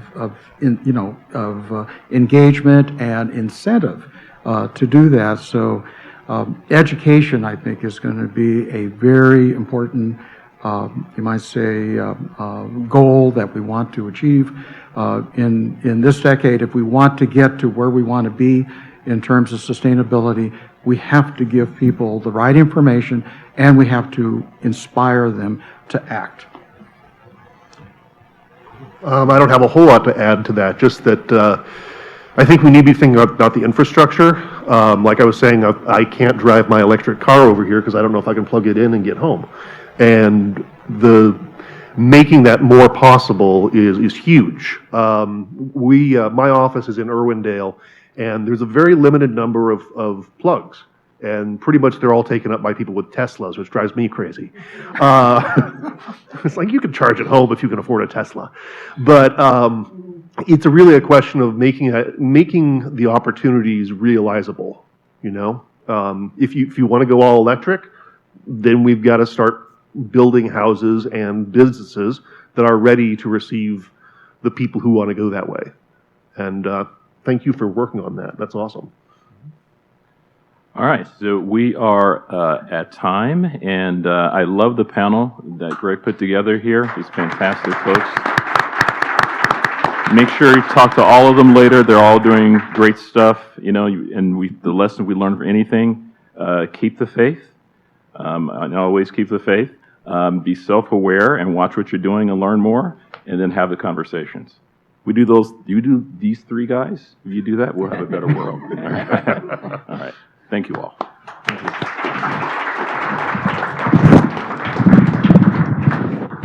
Love it, love it, love it. These guys are good, huh? You know, it is so cool that they're talking about the personal difference that we can make and dramatic change, you know. And my wife and I started composting with the help of Christine Lenches-Hinkle a while back. I gave up my car. I decided that, you know, we didn't need to be a two-car family. And now every time I see a convertible drive by, I think, you know, but we don't, you know. I think the number is like 95% of the time you own a car, it's sitting in your driveway at work or at home, right? Do you need two cars? I started Ubering it everywhere. It's easy.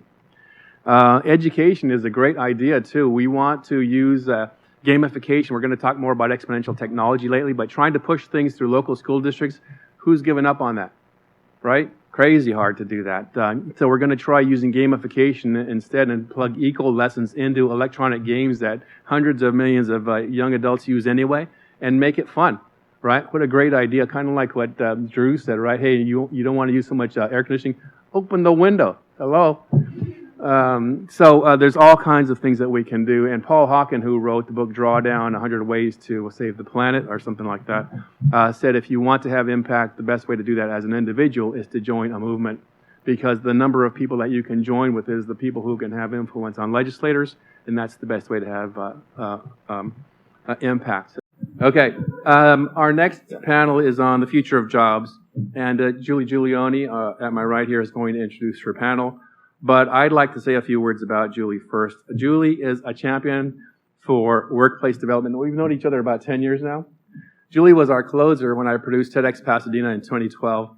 She did a great speech. I think 3 people were on the speaking agenda at that time, but Julie brought the house down. So she believes that everyone deserves a chance to reach their full potential, which is one of my passions as well. She's co-author of the international bestseller called Help Them Grow or Watch Them Go. And that's about career conversations that organizations need and employees want. And this is in 7 languages now, internationally. Wow. Pretty cool. She's also the author of Promotions Are So Yesterday, which is about redefining career development and helping employees thrive. On top of all that, Julie leads Design Arounds, which is a firm that creates and offers training to organizations worldwide. So who better to lead a discussion on the future of jobs? Please help me welcome Julie Giulioni. Thank you, Greg, and thanks to all of you for taking your precious time out of a Saturday to be here to address this vital topic. I am just thrilled to be here. You know, we've been talking about the forces and the factors that are creating enormous opportunities around green business.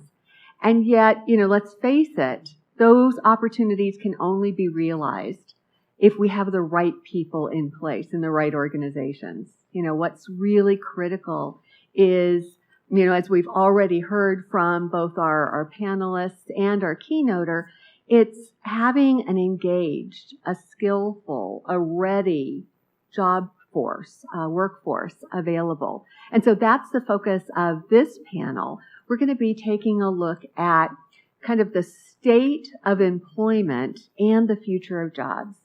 And to do that, we have a trio of titans, all of whom are good guys. We don't have any villains on the panel, or at least they haven't revealed themselves as such, who are going to be able to bring just such rich perspectives to this And so let me introduce each just briefly and let them say a few words about themselves, and then we'll delve into what I know is going to be a really interesting conversation. On the far end of the panel, we have Dr. Angelo Farouk, and he's the chairman of the California Workforce Development Board. Welcome. Want to tell us a few things about yourself? Sure. Thank you, Julie, and thank you so much for inviting me. So the California Workforce Development Board, it's chartered by Congress, basically. It's the Workforce Innovation Opportunities Act, federal legislation. And so the responsibility is to govern all federal workforce funds. Every state has one, as well as developing a common policy framework on how to advance, the workforce system. And so it's about addressing the skills gap between where employers' needs are and where the labor market is at. In California, it's a $6 billion system that serves in a normal year 1.5 million people. We have 45 local boards, typically at the county level, but in large cities like Los Angeles, for example, we have it at the city level as well. And we have over 200 America Job Centers throughout California. These are physical places where people can go to get assistance. And so I've served on the board for 8 years now, and under Governor Newsom, I'm honored to serve as the chairman. Thank you. And we're honored to have you here. Thank you. And next to Angelo is Robert Science. He's president and executive director of New Ways to Work. Welcome. Thank you. And I guess it's still morning. Good morning. I spent about 30 years in the public sector with the city of Los Angeles and the county of Los Angeles. Many of those years was focused on working with young adults and workforce development. And I'll speak a little bit later about having equitable policies that ensures that all young adults have a future and all young adults are participating in the growth of the green economy. I currently serve as president and executive director for an organization called New Ways to Work. And the organization has a rich history of working for the past 40 years throughout the state and throughout the country, promoting and advocating for youth workforce development programs. So thank you. Thank you for being with us, Robert. And finally, Robbie Knock is the Director of Entrepreneurship and Professional Practice at the Art Center. Welcome. Thank you. Thank you for having me today. So my perspective on the future of work really comes from helping artists and designers start and build and fund and grow innovative businesses that solve some of the problems that we've been talking about today. And through that work and through my career, have really developed a perspective on how big businesses, technology companies, workforce development folks like yourself think about the new types of skills and abilities that are needed for a workforce to serve those new types of solutions that are required for the shifts that we're undergoing. And as much as it's often technical or mechanical or systems-oriented change, storytelling, creativity, media, marketing, branding, all of that plays a huge role in this type of transformation. So really helping build bridges between those core areas and steer our community in that direction. Super. Thank you, Robbie. We're glad you're here. So you can probably already appreciate why Greg has pulled this group together. We're ready for a really great conversation. So I want to start kind of big picture, and then we'll delve into the pine needles. But at a high level, gentlemen, how do you see the employment landscape and the nature of work changing? Who'd like to go first? So I guess I'll start. Great. So, I think what's happening is a multitude of factors. I think one aspect, I'll just say on a high level, is I'm seeing just the perception of workers shifting a lot. And, just the dignity of of work and when you look at the unemployment rate generally is not that high nationally, but the labor force participation rate has been declining in a very significant way, and it's been disproportionately women that have been leaving the workforce. And so I think part of it is that we need to reimagine from a worker voice standpoint. I think when you're seeing a lot more jobs than and going unfilled, I think part of that is it's an expression of worker voice, that people have deeper expectations about the nature and dignity of work, and there's a multitude of different dimensions associated with this, whether it's childcare, the education that kids are having in public schools, but it's also just a matter of the way that you're delivering those services, whether it's telecommuting, whether it's going to work, and again, having a robust approach to that.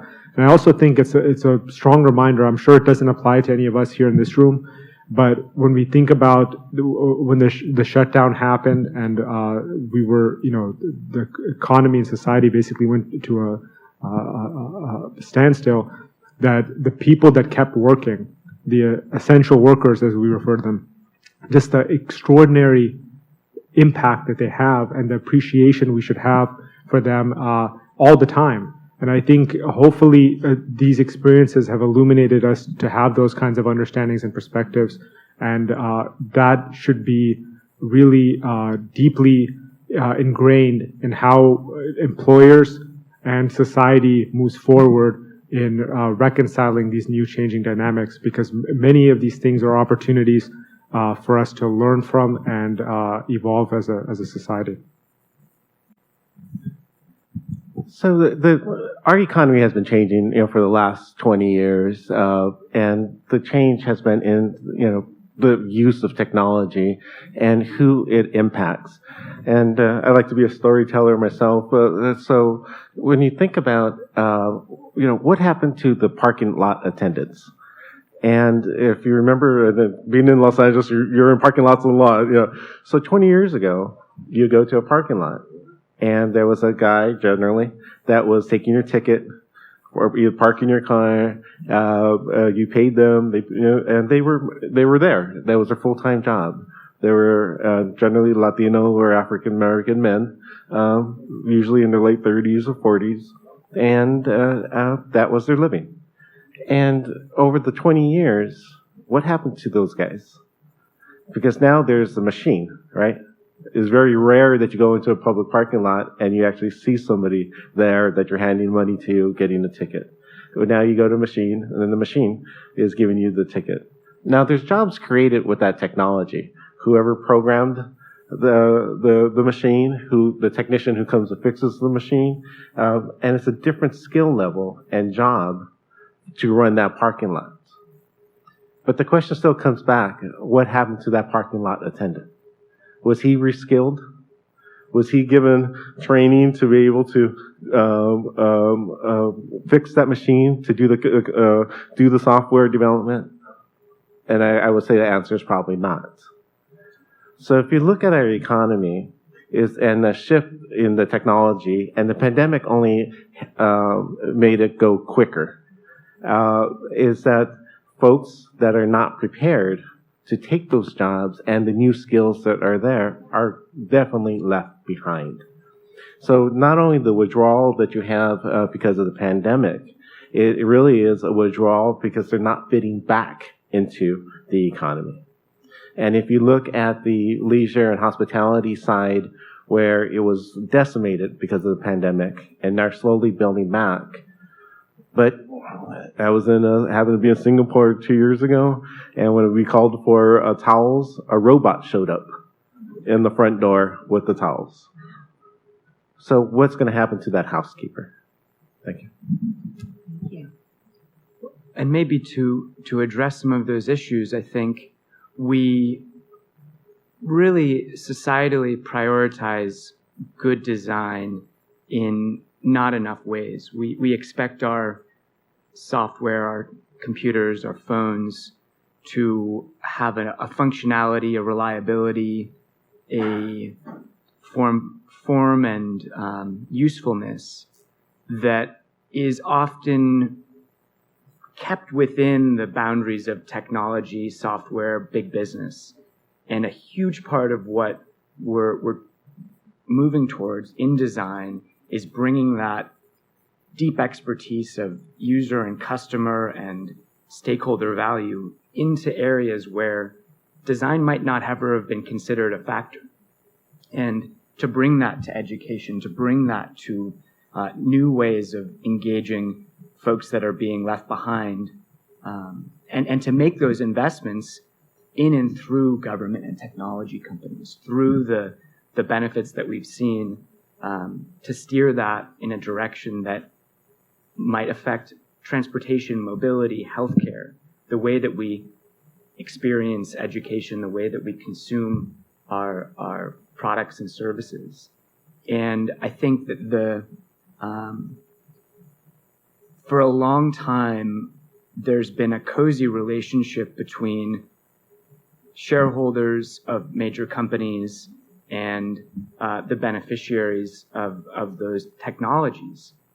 We need to see a much wider view of that and address these issues, because the changes that you're talking about, whether it's a technology that takes the place of a ticket, a ticket terminal and a worker that's doing that job,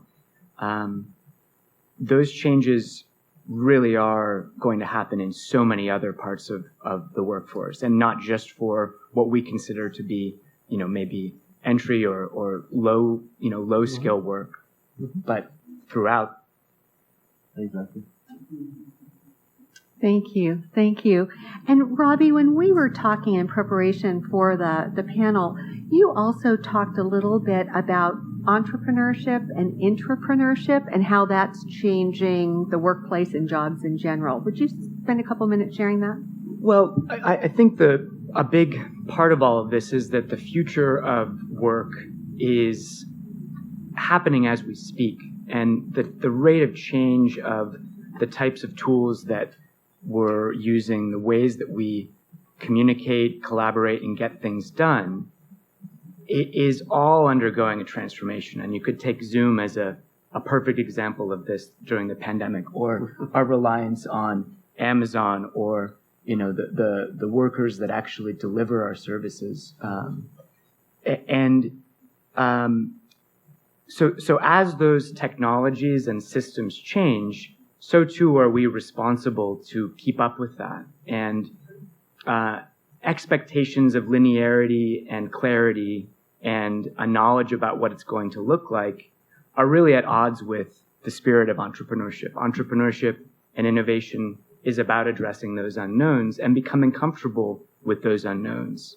So there is a need to bring that comfort and that agility and that experimental spirit into work, into your professional career, into the expectations that you have with regards to how you get things done. And it's a matter of prototyping, experimentation, and failure a lot of the time. The number of virtual conferences that I've attended that have had major technical challenges that's not the end. That's just part of the learning that we're going through to be able to operate and adapt in new ways. So. Great, thank you. And I love that. The future is now. You're absolutely right. So we've been kind of talking about the job and the landscape from a high level. Let's shift our perspective and look at it from an employee's perspective. So I'm curious, how has the job search process changed for employees, those seeking employment? So for many years, I ran the city's workforce development centers, and in those centers, people come looking for jobs. And traditionally, what we would help them do is fill out resumes and fill out applications and how to do that. And you sent them in by mail, or you hand delivered these applications. Well, that is completely gone now. So everything is online and it's computer. So, which is not necessarily a bad thing. It saves a lot of processing time and you can do multiple applications. But then again, think about the folks that have access to that information and feel comfortable using that technology. Also have the bandwidth at home to do it. If not, our centers are made to be able to assist them in doing this. But then it's the response. and about having an email account and checking the email accounts and being able to respond to new things. If you don't have those skills and feel that comfort level with those skills, especially for those of us with a little bit more gray in our hair and that didn't grow up with us, it put it at a disadvantage. But just folks in general that didn't have it at a disadvantage. But the more concerning part of that is the algorithms that go behind the electronic online applications. So every major company that has an algorithm that is sorting folks, who's going on the top of the list, who's going on the bottom of the list. And if you're not aware of those keywords to put in, or you're putting in information that you had gaps in your employment history, say if you're coming as a reentry, and returning from an incarceration period or had large gaps of unemployment, that automatically dings you and puts you at the bottom of the pile. So then it really calls into question about, can technology provide an equitable response and serve all of the communities? Now, it's much more efficient and it's cost saving, but is it truly going to be able to meet the needs for the folks that have the barriers to employment and the folks that we need to be able to serve, through our workforce development systems? So that's one major change that has happened from an employee perspective. Secondly, it really is about skills and certifications, which now that because you're able to reach out to a much broader population, employers generally can set up higher standards because they're reaching more folks. And again, how is that going to impact the folks that don't have a college degree, the folks that are not technology savvy, the folks that don't have particular certifications come back in? I just don't know if we've been able to really have a more sophisticated discussion about the true issues of equity and access that we really need to be able to have as a part of this discussion. Thank you. Well, I think that the job search process has changed on a multitude of fronts, right? So I think on one side, the inequities that institutional biases associated, whether it's with wage inequities or whether it's just access to resources and technology and so forth, those have only they've been present all along, but they're only being exacerbated from the pandemic and the issues that we're facing right now as a society.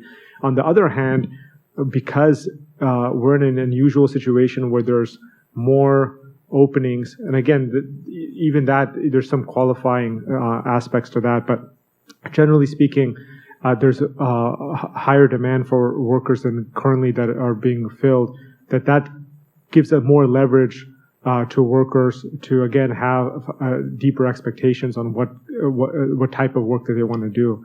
And so I think all of these things require very thoughtful interventions. I mean, from our standpoint, and as a public workforce system, we need to do very targeted interventions because if you have a unique situation where there are jobs, but people, whether it's young people who have a disproportionately higher unemployment rate than other demographics do, or it's or people again that have been formerly incarcerated and others.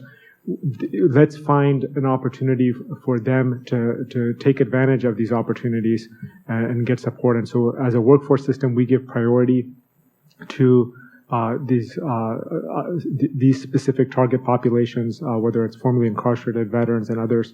And again, this can be have a lot more potential if it's captured properly. Well, and I think that our knowledge that algorithms are biased and that they are written by humans who are inherently biased, sharing that knowledge in a very open and in a multitude of ways, so that as people confront the limits of that bias, as you enter into applying for a job on, say a big company, and you're going through a formalized application process, for them to know that if they list their location beyond 5 miles from where that company is headquartered, that they might not ever be considered for the job, no matter what their qualifications are. So part of our job in design and technology is not to disguise these biases, to bury them within the interface or within the product, but to actually help people see that, to see behind what's going on, and to use education and access to information through the great distribution of knowledge that we have available. That's absolutely essential. Two students that are now graduates from Art Center did remarkable work on looking at the biases of applicant tracking systems, Dylan Shi and Susie Moon, and so much of that can be, you can get out in front of that if you know what the bias is, and you know where you are on that, where that decision might be made. So I think really important to show how the machine works, that it isn't some, elegant, perfect, all-knowing technology system where everything's connected, where all the databases are aligned, where you're getting that seamlessness. It's not the case at all. It's full of error. It's full of human mistakes, and to show that. Yeah, and it was just really critical to actually train the job developers and folks that are in the field about how to use that technology and to be able to address it. And before we even took it to our young adults. And so we've had a technology company that actually said, look, we'll train you of how to use our technology and how to address those issues. But that's not definitely, that's more the unique, not kind of broad principle right now. And the criticalness is when we talk about workforce development in the green economy, we're talking about new jobs that don't even exist today. And so we have to be able to be conscious about that as we're talking about it. And we talk about, the issue of equity and equitable access. We have to actually talk about it as it's being developed, not on the back end when we see the end results that we're not hiring local kids and we're not hiring kids that have barriers in these positions, and then scratching our head and saying, what happened? It always frustrates me when you think about an Apple and they're saying about the diversity in the software industry or technology industry. Well, if Apple wanted to figure this damn problem out, they would figure it out, right? They can do that. They have the bandwidth to be able to do it, but it's the will to be able to do it. And we have to be proactive, and we have to advocate, and we have to push, because if we don't do that, the green economy is not going to benefit all people. Thank you. Thank you. So let me invite you to look into your crystal balls for a moment, and let's talk about what the jobs of the future are going to look like. Well, in the governor's administration, we like to use the term high road, and what we mean by that is we try to put a real intentional focus on job quality, and again, incorporating the worker voice, wages, benefits, and all of that. But an important component of that is climate change and environmental sustainability. It's very clear, we live here in California, that California is a global leader on addressing climate change. And so for us, that future means that we need to transition towards an economy that supports that. And so there's a concept called just transition. And what that means is providing investments, strategic investments on transitioning workers with support to be able to have a quality livelihood outside of industries that are basically an affront to addressing climate change.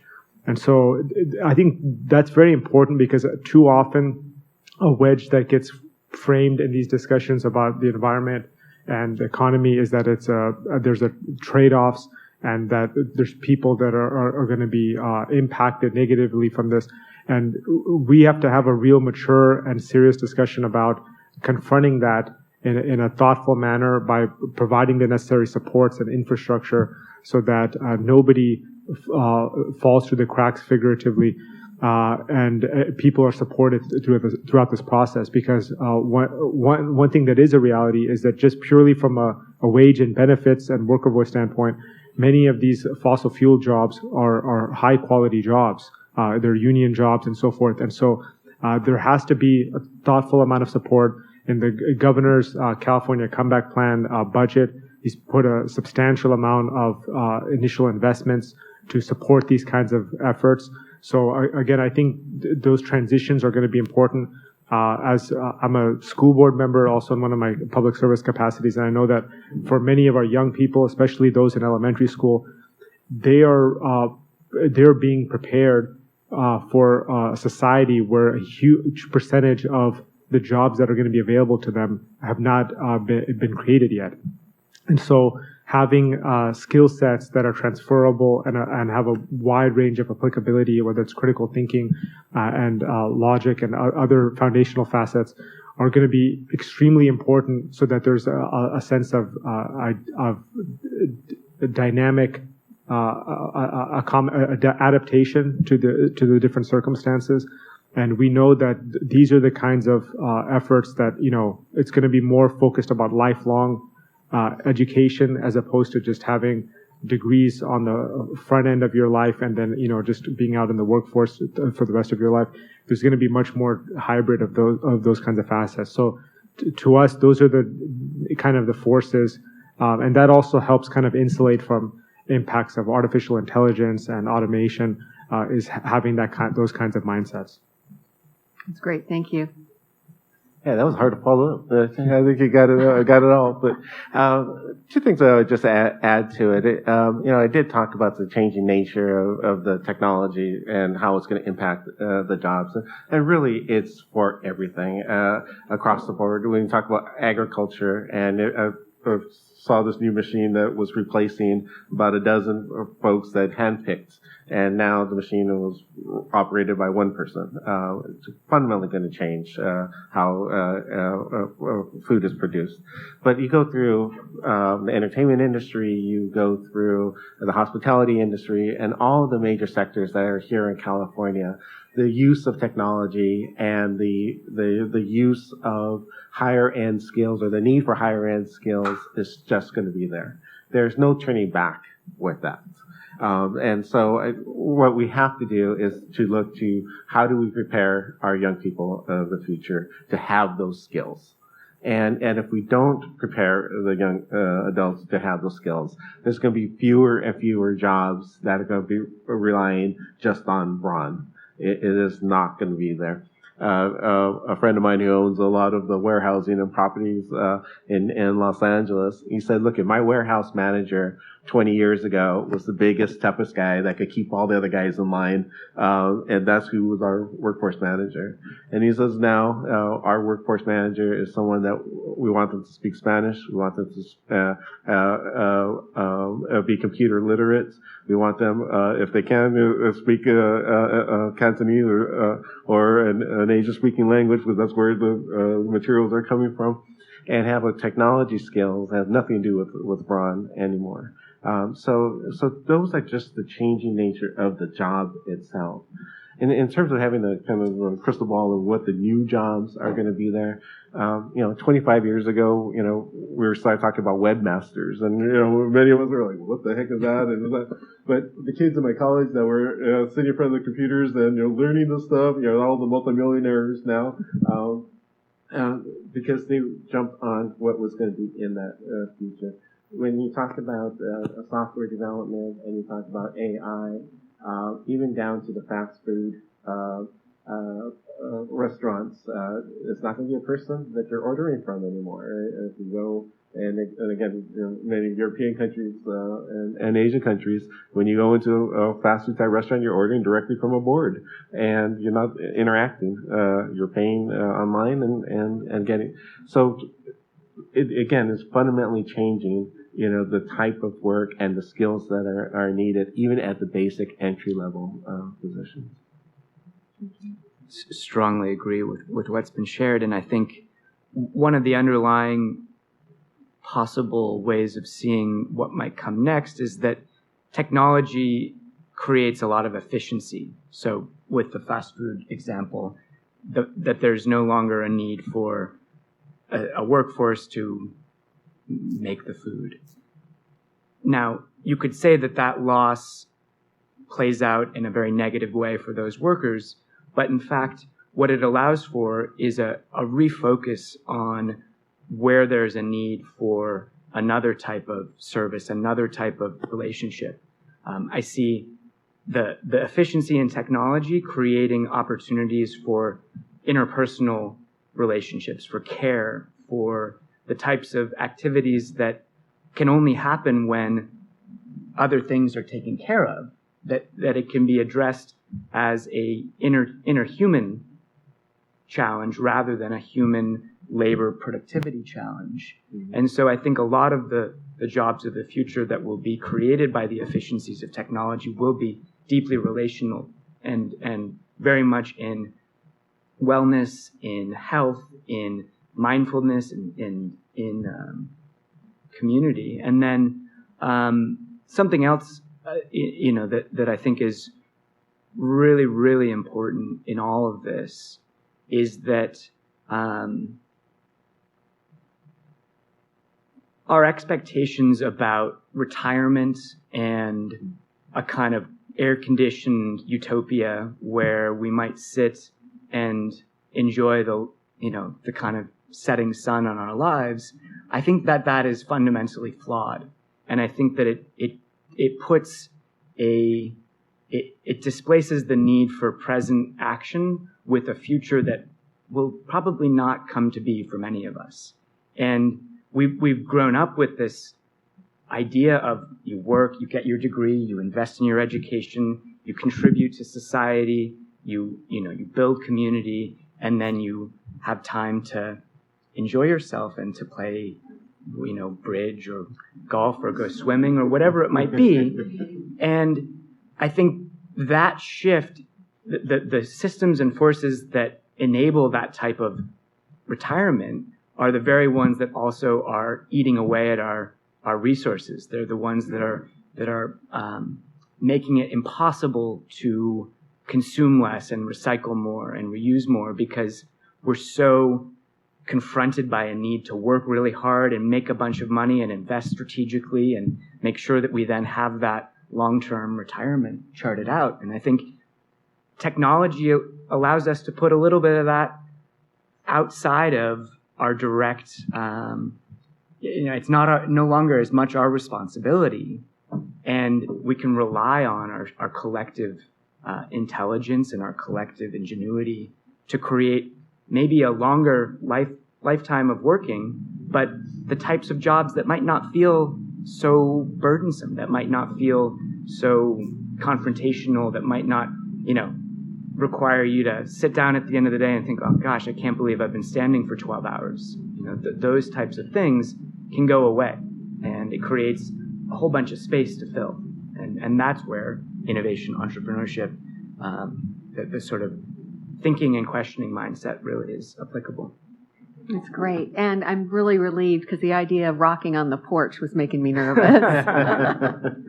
So I want to kind of piggyback, Angelo, on something you said. There's some research from the Institute for the Future of Work that suggests that 85% of the jobs we're going to be doing in the year 2030, 9 years from now, 85% of the jobs we're going to be doing haven't yet been invented. So the question really is, what do we need to do now to be prepared, to future-proof ourselves in our careers for that eventuality? You've talked about some of the skills and competencies that are going to be important in the future, things like the higher-end skills, the critical thinking, the lifelong learning, the technology. What else would people who want to prepare themselves to be relevant in that unknown, changeable future, what else should we be focusing on in terms of skills and capacities? Are you speaking to me? All of the above. Well, I feel like what I stated, generally speaking, would apply to this. But, just piggyback a little bit off of what you were saying also. I think one thing that can't be ignored in this is the baby boomer population, and that's what both of you were speaking to. They have stayed in the workforce longer than any other generation ever has, and part of it's been out of necessity, again, because what we're told of what retirement can be and what the quality of it is, and matching with reality is part of a factor in that. But now you have a situation where they are retiring, and it's creating a huge vacuum in leadership also. Because they've stayed in the workforce longer also, it means that other generations, preceding that have not had the same opportunities and resources. So I think that's a very important aspect too. And I go back to the word dignity, that, our baby boomer generation deserve to retire with dignity, from a health standpoint, from a quality standpoint. And even regardless of preparing for those future jobs and things of that nature, just the infrastructure and system that needed to just support that as well is a really vital part from a spiritual and just value standpoint of what our society is being confronted with and needs to respond to. But again, when it comes to about characteristics of what people should have, I think you can only do what you have access to. And again, that's why our system really tries to put a premium on apprenticeship models where you can get paid while you're learning. And people have this perception that only applies to building trades and construction. But in our administration, we're really focused about healthcare and advanced manufacturing, a wide range of different industries where these apprenticeship models can be. And I think that can help, when using the term future-proof, insulate, because if you're trying to break cycles of poverty, if you're not able to get paid while you're learning, it's just, people are never going to pursue those better job career pathways. And so those approaches, I think, help insulate to some extent some of those different environments. That's terrific. Thank you. And on an individual level, we talked about having the hard skills of the technology and so forth. But the other part is what people refer to them as soft skills, but really they're essential skills. And all employers are looking for those essential skills. One is about attitude and coming into a workforce wanting to work. Second is really teamwork, which is kind of different from many of us who grew up individual. It's about you as an individual and you succeeding. Now in the workforce, it's about the team succeeding and working in teams and sharing knowledge and having that skill to be able to work together as a part of a team. And for many young adults that for their entry-level positions, it's about the punctuality and showing up on time and when to use your cell phone and not. And the employers have had to adjust to this new workforce because, as we all know, cell phones are connected to our hands, and you can't put them away, and so you need to be able to have an adaptability on both sides. But individuals coming into the workforce that have to have those essential skills, but that's what the employers are demanding. And employers are now adapting more to the nuances of this new workforce and some of the expectations they have, especially around the use of technology and scheduling, which is the other big issue. Perfect. Thank you. And maybe to add to that, I think participatory design, participatory product development, service development is essential for all of this. So when we look at the way in which a new technology or service is built, developed, and deployed, there's always going to be users and customers that are involved in its development and steering it towards solving the right problem. And oftentimes that is done in a way that is temporary or part of a process that ends, and then the product and whatever service continues to be rolled out and scaled. It's absolutely essential that we create the environment for that continued participation, that the folks who are using the technology, who maybe even need their phone to get their job done or to manage their family while they're working, that they have an ability to impact and influence the tools and systems through which they get their job done. And for that to not be a vertical structure, but very much a circular structure that references all of the points at which these connections are needed. I think we've gone from a world where the specialist has been very much valued, and then we've seen a shift towards a generalist or maybe a T-shaped type of approach where you learn something really well and then you develop a broader set of skills. I'd like to argue for a W-shaped approach where you are actually continuously moving up and down between a high-level skill and a deep expertise through your experience and through your work. And I think it will be, it acknowledges that needs to happen on both sides, that it's not just businesses creating products for customers who buy them, but that those customers are actually so essential to the success of all of the participants in that system.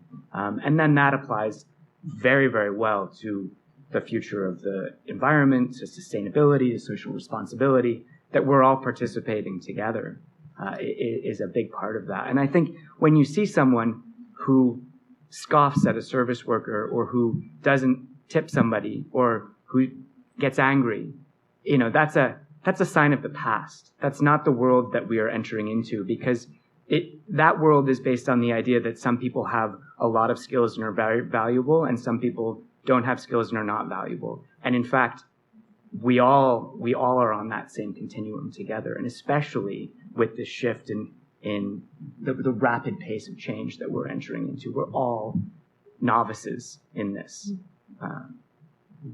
Okay, that's a good mic drop moment there. We are all novices, aren't we? And it sounds like preparing for the future really is a combination of hard skills, the essential skills, and then a mindset shift. So we could talk with this group, as you can tell, all day long, but I know we're coming down to the wire here. I wonder if you'd be willing to share your final thoughts, maybe 2 or 3 specific things, if there are folks here in the audience who are looking to pursue a career in the green economy. Any advice, concrete steps they might be able to take? So I'll take the first stab, because I know they'll probably have the better answers than me. On 2 levels. One is that individual research that or I would say young people, folks that want to have a green economy job, is to research what it means in their particular field or sector. There's not one common definition that is accepted in the workforce development, and I would argue that the green job economy is throughout from construction, to the high-end architect, could all be should be a part of the green economy. And it just meaning that they're doing things differently and doing things that are more value added, and also very specific within the principles of sustainability. So having that research in that particular sector and what type of job that they can attain. And the second piece is really around the networking, being able to talk to other folks in the field and what it means. A lot of times, good policymakers will talk about this green economy and talk about the jobs in the green economy like they're just folks are waiting out there and say, "Here, can we get this green job?" And it's not. It's much more nuanced with it, and it's the shifting of folks in their current positions oftentimes what they're actually talking about. So being able to network within that particular field and talk to other professionals and really get a sense of how they need to prepare and build that social capital within that particular industry or job sector are 2 really of the concrete things that can be done or should be done. Thank you. I would refer to it also kind of like the greening economy, because outside of the fact that, unless it's like in renewable energy or something where it's like very obvious that and explicit that it's related to environment and climate change oriented efforts, really any job of any sector has the potential to advance and have a deeper level of environmental sustainability. And so it's important that, this goes back to just the new dynamics between people seeking employment and the employers themselves, that there's more leverage for workers. And so when you're having a job interview, if you're asking serious questions back the other way about what is that company's commitment to environmental sustainability principles or other social value principles, pay equity principles, and all these other factors, that you have a deeper opportunity for your voice to be heard, and for employers to reevaluate the way that they're approaching these things. So I think that's really important and an opportunity. And again, the term green is thrown around a lot. I mean, people use the term clean coal, for example. It can be manipulated for any purpose. The question comes back is to you: what are your values? And providing more due diligence. And I see this in the young people who are just getting out of high school, college. They are much more focused about having a kind of a mission-based, a deeper value, that if they're going to extend their quote-unquote human capital towards an employer, that they're expecting that energy and investment is being well served to advance society in a way that they themselves define, right? It's not any organization or any of us to say that this is the way that it should be done. It's for all of us individually to have those expectations and create our own standards. Thank you. And just one final thought, and it's a really clear action item on this, which is develop your own mission statement. What is the impact you want to have?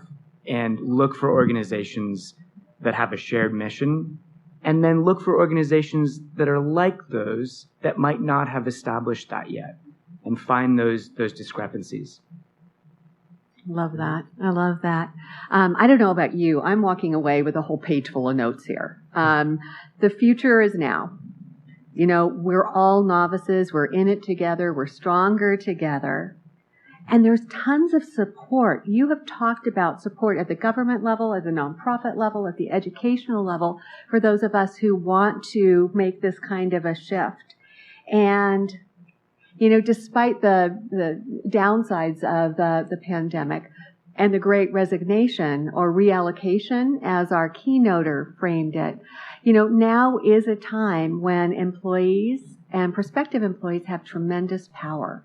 And so we can use that to create a better tomorrow for ourselves, but also for the planet and one another. I want to thank you all so much for sharing your wisdom and your experience with us today.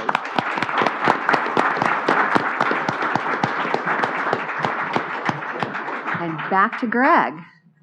Great conversation. I love that last question about specific steps, and I love that this is what we're teaching in our master class as well. I mentioned to you before that Community 2.0 is delivering a master class now and helping people who aspire to transform their lives, because sustained transformation is, I think, the best strategy to stay ahead of exponential change.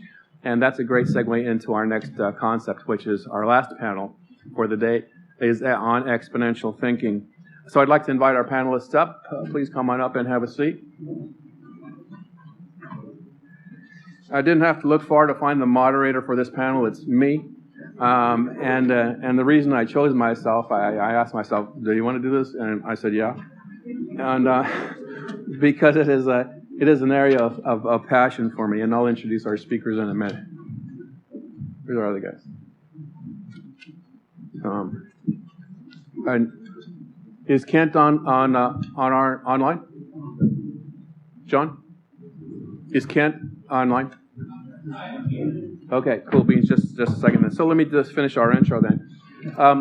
The panel is on exponential thinking, and just as an introduction then, for over about the last 5 decades, with the faster and faster computers making everything in life easier, it's dramatically changed our lives, right? We still have keys for our car, but we don't have to pull them out of our pocket anymore and stick it in the ignition and turn the ignition so the key starts. And if you think about it, everything in life is going that direction. You just have to be close to something. You don't have to even touch it anymore, and something happens. It used to be that what was being made automatic by computers, now we have AI, it's becoming automagic, right? Transformed, different way. You don't even have to be there anymore, and yet your I wouldn't say your aura, but your proximity can make things happen now where that was never the case before. Somebody else already mentioned that that in our cell phone we have more computing power than what it took. I think I mentioned that. Wait a minute. That it was in our handheld smartphone that we have more computing power than NASA had when it sent the first person to the moon and back. And yet we use it for what? I use mine to look at my calendar on a regular basis, probably every half an hour. And then for social media and for communicating with folks. And that's great, but I mean, there's so many different applications that you can use, and I'm sure I probably have 30 apps on my phone. But there's just so much power there. How can we tap that power? And when Community 2.0 adopted as our mission, mobilizing communities to combat the climate emergency, we weren't sure how we were going to tackle these monumental challenges and monumental change. And then we had to think differently. And we thought, well, who can we look at as a model who's already thinking differently? And then I heard the story about Uber Elevates. Anybody know what Uber Elevates is? One person does. Okay. The Uber Elevates, of course you all know what Uber is, the cars that go out there back and forth. But I read a book by Peter Diamandis called The Future is Faster Than You Think. If you want a great book to read, that's the great book. And it starts off with a story about Uber Elevates meeting here. I think it was at the Skirball Center by the 405 freeway. And they had a meeting, this is a couple of years ago, and they were talking about Uber now moving into providing flying taxi service. Flying taxis. Do you remember the Jetsons? Who grew up with the Jetsons? That's what we're talking about here. Flying taxis. And anybody want to venture a guess when they thought that was going to be commercially available? About a year and a half. 2023. They're working with NASA and they're working with the FAA to make that commercially viable. And I think they actually sold that subsidiary recently. But that's in the plans, right? They're talking about this. And if you go right now on flying taxis, you'll have several examples in your cell phone. And if you look at for flying electric planes that you can buy right now too, you can buy those too. So it's amazing what we can do. And more to the point here is the way that Uber thinks. Uber not only did they just disrupt the taxi business by not owning any taxis and not contracting, not employing any drivers, but next they're moving to autonomous taxis, which means no drivers, just autonomous cars all over the place, and then flying taxis. So these guys think way differently, way out of the box. Now we're going to try in this panel to discuss and help us understand how exponential thinking how can we apply that to our lives. And we want to use the examples of some organizations that are already using it to change how we live and work. So Kent Langley is on the panel here. He's zooming in from his home in the Bay Area. Kent is the there you are right there. There's a monitor. Thank you. Kent Langley is the co-founder and chief operating officer of OpenEXO. That's related to an organization and a book called Exponential Organizations, another book I highly recommend. I know Chuck's read it. Chuck just left, but he read it. It's an amazing book about how exponential technologies are being applied by companies around the world to dramatically rethink their mission and how they're going to reach it. Kent Langley is with us today. He is also a certified consultant in that model. Dr. Tom Scotton on the far right of the panel here is an MD, retired MD, also a consultant in blockchain and crypto assets, and a consultant with exponential organizations. Vittorio Sumella, closer to me here, owner of Play Global Solutions and a certified consultant in Launchpad, which is an organization that uses exponential technology specifically to help entrepreneurs. So thank you, gentlemen, for being with us today. Yeah, thank you. Sure. Well, let's go ahead and launch into this, and I'm going to toss this to Kent first. Kent, you seem to be the person who's most knowledgeable on exponential thinking. So do you want to take a cut at that? What is exponential thinking and what's driving it? First of all, thank you, Greg. What a wonderful host. And thank you, Michael, out there for doing the AAP. When I was teaching at Singularity University, Greg, we used to always say that AI, artificial intelligence, is easy, but AAP is hard. It's so true. Your team is doing a tremendous job. Just so you know where I'm coming from with this, OpenEXO is a community of 8,300 people dedicated to exponential transformation services. We set out to do nothing less than transform the world for a better future. People call us a decentralized Mackenzie, but we're really to digital transformation consulting what Uber is to transportation or Airbnb is to the hotel industry. So when I come from that place, right, these thousands of people, 700 trained consultants and coaches, and I think, what is exponential thinking, right? What is driving it? First and foremost, today, standing here, I keep thinking, gosh, we have to use this to come out of this pandemic, not to keep being stuck in that pandemic mindset, really to act and to execute. And this requires us to step off our comfort zone, to think differently. So what does exponential thinking mean? Well, here's kind of a nice, real, physical-esque example. So if I take a step back and I decide I'm going to take 30 steps from right where I stand, well, I can't do that right now, I'll go on the camera, but if I take 30 linear steps, and say about 36 inches per step, typical human gaze, how far will I go? 30 steps, 30 feet, I'm going to go about 90 feet, right? That's what a linear progress will be like, 30 linear steps. But what if I could double the distance I take for each subsequent step? That would be an exponential count. How far would that be? Intuitive. It's difficult to think in your mind just how far you go. But if you do that, if you take 30 exponential steps instead of 30 linear steps, you're going to go around planet Earth almost 28 times. That's exponential. That's a big difference from going from here to the next room. Right? Going around the Earth 28 times.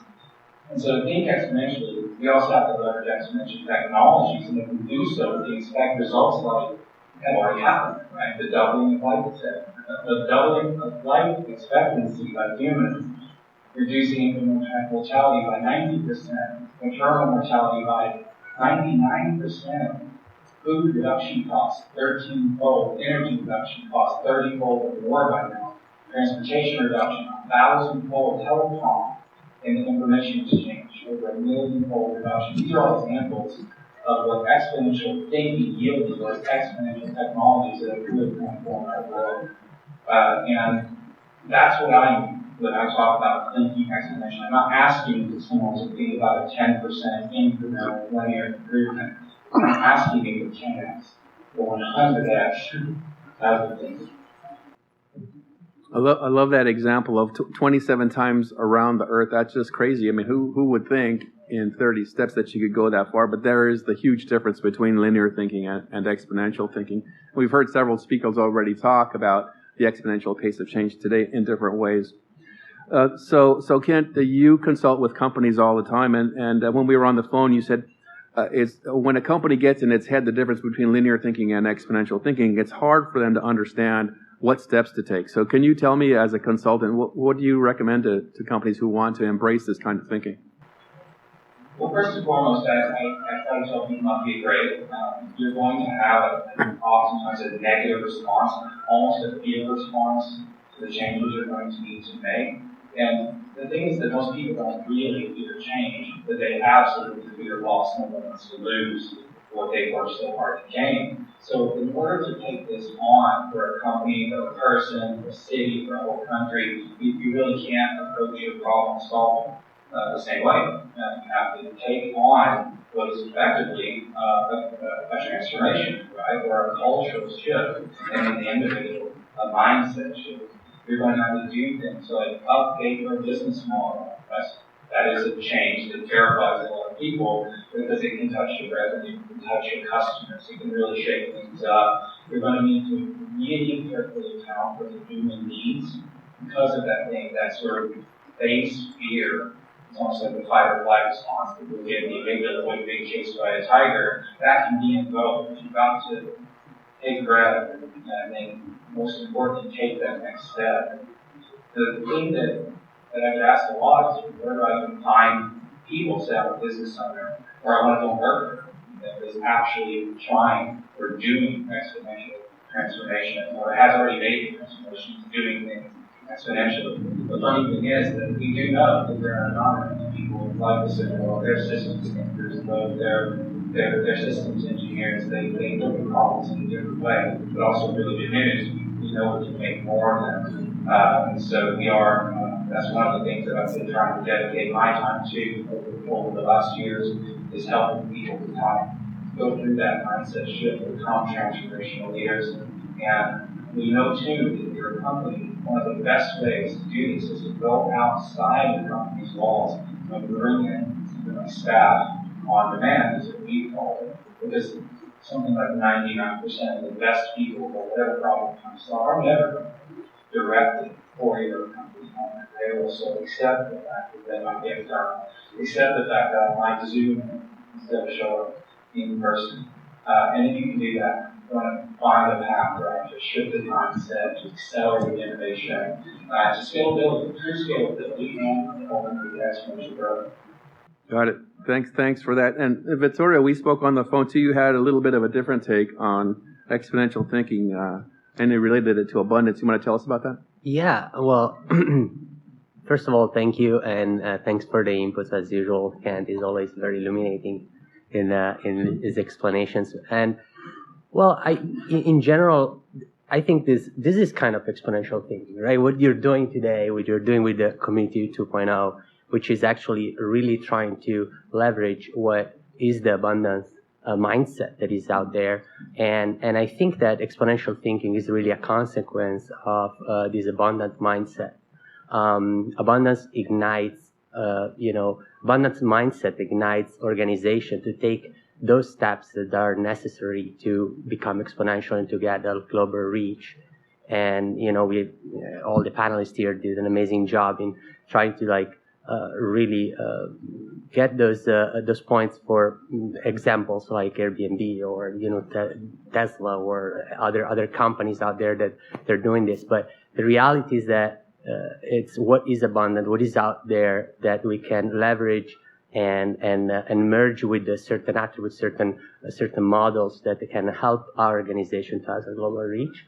And I think that's the mind shift, like Kent just talked about, of connecting with things that are available to us every day, and that they're connected to each other, which is take us to exponential technology as well. Yeah, and challenging for us to think that far out of the box, right?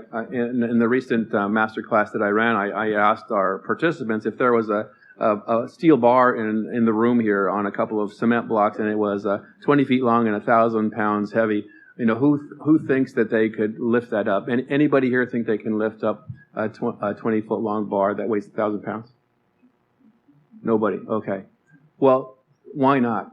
How many people are there in this room? We could easily together lift 1,000 pounds. It would be about 30 pounds each. Maybe I'm guessing something like that. Some ridiculously low number, but we don't even think that we can ask somebody for support. Instead, we think of what can I do individually instead of what we can do collectively.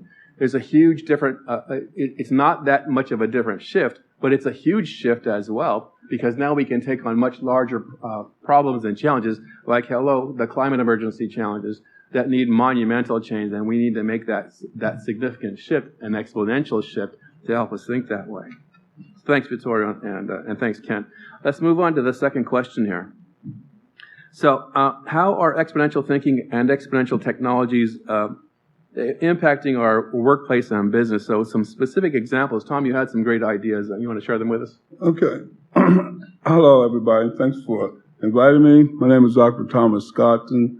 Been around Pasadena about 40 years or so. And I practice medicine, but right now we are consulting for residential care facilities and help people think exponentially. As Kent and Vittorio have said, is that we have to have a transformation in our thinking. And as you see, I have these books up here. This was the exponential organization that Salim and his co-authors came up with. All right, he identified these organizations who were having 10x times the success as other organizations without the same type of structure, such as Uber, such as Airbnb, all right, such as Tesla. Well, what he also decided was, how do we get people to get to this point and get to this thinking? Because they've also said that there's not an educational institution in this country that teaches you how to develop an Airbnb, or Uber or Tesla company. So they developed something called the exponential transformation process, which is this manual. And that essentially takes you through the steps of developing an exponential organization. But the first thing we have to do is have what is known as an awake sessioning. And that essentially lets everyone know, it teaches everyone what is going on here. What is going on? Well, actually, we're having a convergence of multiple technologies. We have artificial intelligence. We have robotics. We have computers. We have networking. We have what else? 3D printing. All of these things have been around for a while. 3D printing was developed in Valencia over 30 years ago. And people thought, oh man, this is going to be great. But it went into what's known as the deceptive mode, okay? Because we didn't see something immediately, people forgot about it. Well, now 3D printing is here. And what we're doing now is we are using 3D printing to print human organs. You know, actually Glowforge, which is coming on this year. What if they can get if they can get them off the ships? That's going to be the great thing to buy and to give to somebody is a 3D printer, because Amazon is going to just send you the program to print out the product that you want. Okay, so we have this convergence of all these technologies, and we are seeing this in medicine, and we're seeing this in other entities. Like what I used to do, I used to go to different facilities to teach the caregivers. Well, what happened with the pandemic, it got us more inclined to use the computer, so we're using virtual technology. I put my lectures on the computer, the internet, and everybody's carrying around one of these things, so I give them the code, they go in, and they learn on this. So this is what is exponential technology is doing for our society. So I love that. You actually presented these ideas. Did you use that workbook? Oh, yes. Oh, yes. I've been a member of the exponential community now for about 3 years. I've gone through the training. They have several training. What happened was somehow I came across Peter Diamandis' book. That's right. Well, I'm a Jack Canfield certified consultant also. And he produced, Abundance. He recommended Abundance, which is a Peter Diamandis book. Okay, and then from there I read his other book, Bold, and then The Future is Faster Than You Think. Peter Diamandis, somebody recently talked about, I think you talked about somebody had just gotten an X Prize award for developing carbon developing clean air from carbon. Well, actually what happened was when Elon Musk was identified as the richest man in the world, well, Peter, who knows Elon Musk pretty well, he calls him up and says, Elon, listen, I want you to put up $100 million to develop to the person who develops an instrument that can extract carbon out of the air and turn it into clean air. And Elon said, okay, you got it, Peter. So this is our so we love the examples that you made about specific to your healthcare clients. Let me see if I got these down. So you provided new training for your client, and you're going to use virtual reality as a tool for that. You're suggesting robots to supplement human staff to reduce costs. Yes. And then the other day you talked about wearable sensors too, to be able to monitor patient status. Yes, well, that has a lot to do with the artificial intelligence and technology. We're getting more sensors. Some of you probably have a Fitbit on. All right. Well, that's called a wearable. All right. We also have what's called the incitables, where you take a capsule. Actually, I was printing a thing off the other day, and this incitable came up where it's a contraceptive incitable. All right. That's remotely controlled. So you can cut it off or cut it on. You say, well, I have a child. Okay. So, but let's not go too far that direction. Right. So there are incitables that will actually go inside your body and find cells that need repair. Okay. So all of these technologies are coming together They are getting past the deceptive point, and Peter goes into the 6 different stages of what technology does. Okay, how it evolves, and the thing is that technology evolves exponentially. However, when it's just discovered and the exponential number is 0.0001, well, 0.002 is not much of a difference. So it's deceptive. Yeah. However, but once it reaches a whole number, then it goes point to 1, 2, 4, 8, 16. Then, we're 30 doublings from a billion. All right. So, that is what exponential evolution is about. So thanks, Tom. And so I wonder, Vittorio or Kent, do you have any examples that you'd like to share with us with a specific client where you've recommended these technologies and some tangible results that they've created? I have not. Sure. I got a call back in 2016 from a company, and I got a Boise, Idaho, Apex leaders, and Apex is led by Gentleman named Dave Myers, and Dave said, we need to become an exponential organization. We need to master data science. They also read the book that Tom showed. Tom, it's good to see you. Okay. Years, I think. It's really good to see you again here. So what I did was we did a 2-day workshop. Day 1 was all about deep dive, what's going on here on an X-ray. And day 2 was all about, okay, what are we going to think about, plan about, talk about, how to take what is there and make it exponential. What's amazing is that 1 year later, only 1 year from the 2 days of that workshop, I seriously still feel like I'm massively charged for this. But, they had partnered with the local university. They didn't have any of these ideas before the workshop. Okay? They had partnered with BYU, their capstone computer science program, and they had the students working, the staff on the net, and they developed an algorithm that's capable of reading confidential investment memorandums that augment the capabilities of the analysts that were the advisors that they would provide to private equity investors. They have also created an MVP algorithm with another data scientist in another place. None of these people are direct employees. One of the things they're really worried about is IP and how to manage and maintain and control that. They got through that fear. And that particular algorithm is capable of taking all of the volume providers, hundreds, and consistently ranking based on a number of factors to make better suggestions of which advisors are fair to which private equity investors.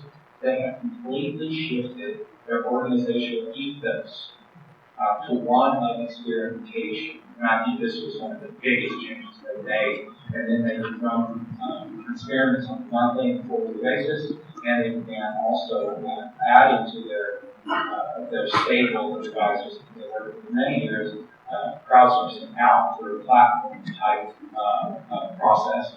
And then they ultimately, when I spoke to Dave about a year after the workshop, he said to me, our entire culture has shifted to one of testing and experimentation. And we now use Scrum, Trello, and Agile workflows, and we run constant tube sprints so that the quarterly framework can manualize early set of goals. That is nothing that the company that I walked into when I showed up there in Boise. And it's a tremendous success. And I think it proves more than anything is there's no company too small or too big or too much in the middle in the SMB space. Any company can go through this big change if their leaders and the teams are willing to take the steps. Yeah, and in my experience, it doesn't take much to shift somebody's mindset about that. As a friend of mine who, Devin, I think some of you folks know Devin Hartman here. He's a retired architect, and now he's just built a solar panel manufacturing facility in Pomona. He used a couple of $1 million that Chris Holden helped him get from the state of California to build it out. He's building it in this nonprofit model, so the people manufacturing and assembling these solar panels are getting paid a living wage. And then the solar panel is about 60% more efficient than the prior series of solar panels. And so they're able then to give these to people who have low-income households. They save the money on the utilities. The money goes back into the into the immediate economy for an economic stimulus. And we have basically a micro version of a Green New Deal. And when I was going through this consulting course, he was my guinea pig, so to speak. He said, Greg, I can see how we can do this, build these factories in three cities or maybe 10 cities, but I can't for the life of me figure out how we can do this in 100 cities or 1,000 cities, which is what's needed to take the whole country to net zero. But we explained to him the process of exponential organizations, and it's pretty amazing. You could just see the light bulb go on in his head. Okay, this is radically different than the way I think, but going through this process made it simple to understand. Vittorio, do you have an example you want to share with us as well? Well, more than an example, I wanted to comment on, and try to integrate whatever has been said so far, because in the panel before, we talk about how also exponential, like technologies and can affect the workplaces and in general, like how work is changing. And I think that, it's not even about technologies. It's not even really about the exponential technology and the power of them. There are tools. It's not really about the business model that you can build, but it's really about the people that make the organizations and the mindset that people bring to the organization. So what we have done, for example, and this is an example of a few weeks ago, we worked with about 350 employees and about 30 coaches with Total Energies down in Europe, and they're really committed in the global green economy and trying to really make their part into not just greenwashing people about the shift toward a green economy, but also trying to really make part. And the reality is that in order to do that, you can't just transform an organization from a strategic standpoint. You also have to transform the people that are part of the organization. Yeah. So, what we did, we really created these groups, and it was amazing how these people started to, the goal of the project was to create a massive transformative purpose, like a purpose around which the company would ignite itself, a North Star toward the actual organization change, which is one of the key aspects of an exponential organization. So in order to do that, we work with all these groups, and at the end, in a collaborative way, we created this new massive transformative purpose for Total Energy, which is actually to create a sustainable future with clean energy available to all. And the reality is that those are not just words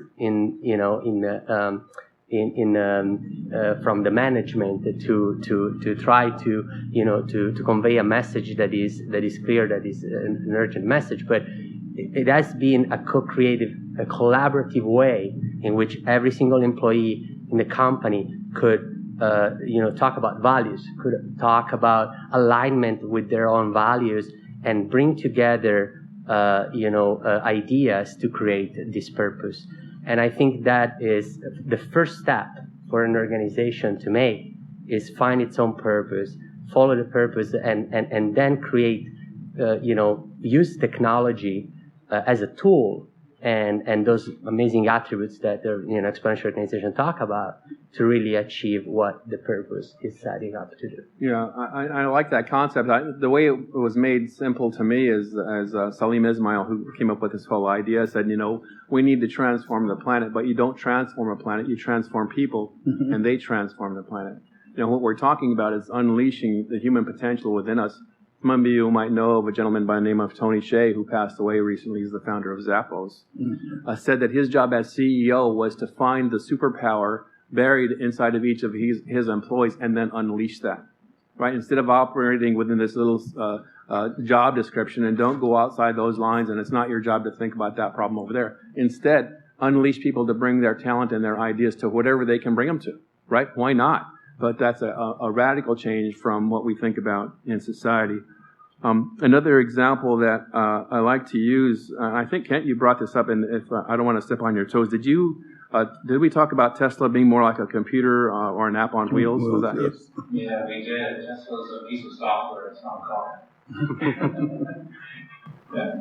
And so, what the Greg just toss it back. The One of the things that Tesla did was they understood that the process of software development on the framework that is an automobile, which is really a data center on wheels, and the ability, most importantly, to rapidly iterate and update that software at will over the air. The car does not have to come in or get plugged in or some machine being that you get your software updates while it's plugged in the garage. That was a revolution. It changed everything about the way that their car operated relative to any other car, electric or not. Yeah, and that's the kind of stuff that excites me. Here I am at Community 2.0 thinking about other community benefit corporations or other organizations that are plugged into the climate emergency and thinking how can I learn from them.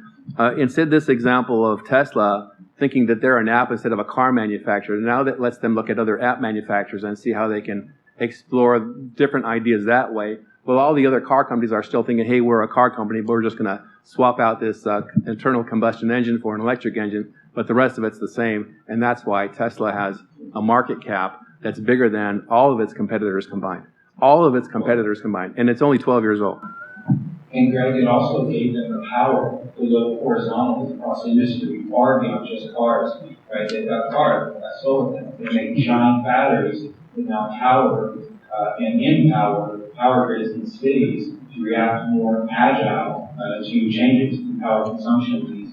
Tesla's not a car company, but a few people seem to realize that. Yeah. And if I can actually add something to that, I think, that's really a key point, right? When you become an exponential organization, you don't just, you want to have a global reach, but then the thing is that you don't want to stop at one industry, right? So this concept that Ken talked about of cross-industry horizontally, that's really key, and that's probably one of the key factor about the green economy is the fact that it touches so many industries, and that's where the opportunity lies for all of us. Yeah, and I think specific, Kent, maybe you can bring this home for us. You talked about how good technology can be regenerative, and normally the folks in this room are plugged into the environment, think about regenerative growing food and plant and soil and like that. But you talked about technology being regenerative. Can you talk a little bit more about that? Yeah, technology and business, right? Because what we're seeing is what we're calling the green economy. This is truly an opportunity for abundance, and it's connected to a deeply powerful purpose. We've heard the talk about a massive transformative purpose, because this economy, this green economy, or the things around it, touches all industries, all communities, all countries. It literally touches every human being on the planet. And there's 7.8 billion of them or so right now. And we only share one little blue planet that we have to take care of. And for me, the place where I started to believe and learn about regeneration, and then start the process of applying it to individuals and business and thinking, was around food, farming, and food production.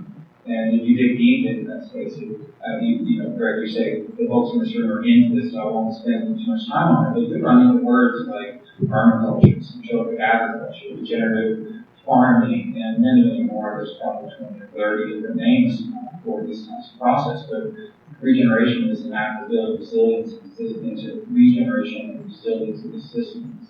And I'm often inspired by the work of Bill Mollison and Holmgren, the creators of permaculture, but there are three pillars, right? Earth care, people care, and fellowship is the original.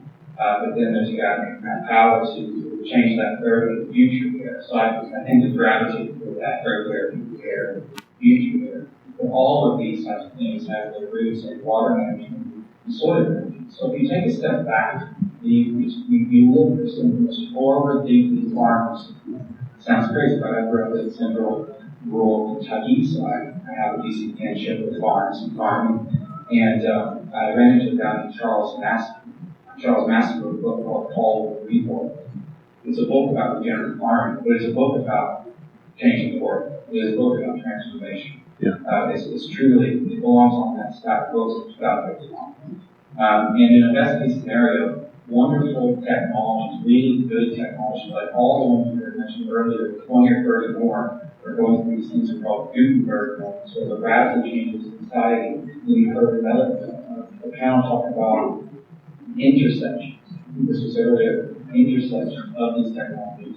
You see that in solar, for solar stuff, electronics, chip manufacture, and material science all coming together to do super exponential quadratic growth in some cases. All of these types of things lead to regenerative businesses. Regenerative businesses can provide easier for people to make their plans more sustainable. And when things leverage the tools that exponential technologies give us, and then often combine those in unique and surprising ways, you get a space company that's changed human space flight. You get a car company. Elon Musk gets a lot of credit for all this. You get Amazon, which is completely upset the world of retail, and it's those companies that are adjusting focusing on the right things that will be just fine. They won't be put out of business by Amazon. They won't be disrupted. They still have to change. And ultimately, one of the ways I talk about building regenerative business to leverage exponential technologies in a meaningful way with substantial impact and purpose is by building exponential organizations. And I guess the last thing I'd like to say is for anyone who's listening, if you're hearing what I'm saying, none of this is beyond you. Remember what I said at the beginning, but exponential steps versus linear steps. First one will feel small, the next one will feel small. First few steps will feel small, but it's just the beginnings of the ripple of an exponential change. So really just about to get out there, learn a little bit about exponential technology. I love that concept of the W shape earlier. I used the previous panel, the beautiful concept for learning. The deep, the wide, the deep, the wide. Really love that idea. And so just remember that the deeply meaningful change just starts with that first exponential step and harnessing these exponential technologies as tools that amplify your impact. And so, for me, Greg, the more people that can start to understand and take that first step, the better off our future's going to be. My MGP to share is to empower people with technology. I'm good at that. That's what I like to do. I'm happy at what I do. And I think we need to get everybody. Katie, please. Yeah. Thanks for making those points. Let me just bring that home and make it even more tangible to this room. Is Christy Zamani in the room? No? Anybody from day one? Couple people here from day one. Okay, so Christy is in our master class, and she said the other day that she encourages her employees to kind of live their dream, right? That's my terminology. I'm not sure how she phrased it. But she said, write a job description for yourself, your ideal job, and then we'll just apply for money through the grant process and get that money for you so that you can live your dream. I think that that's the bottom line message from this conference. I hope you picked up on that. The job market is changing dramatically. Pretty much you can write your ticket if you have the right skills, adaptability, and mindset.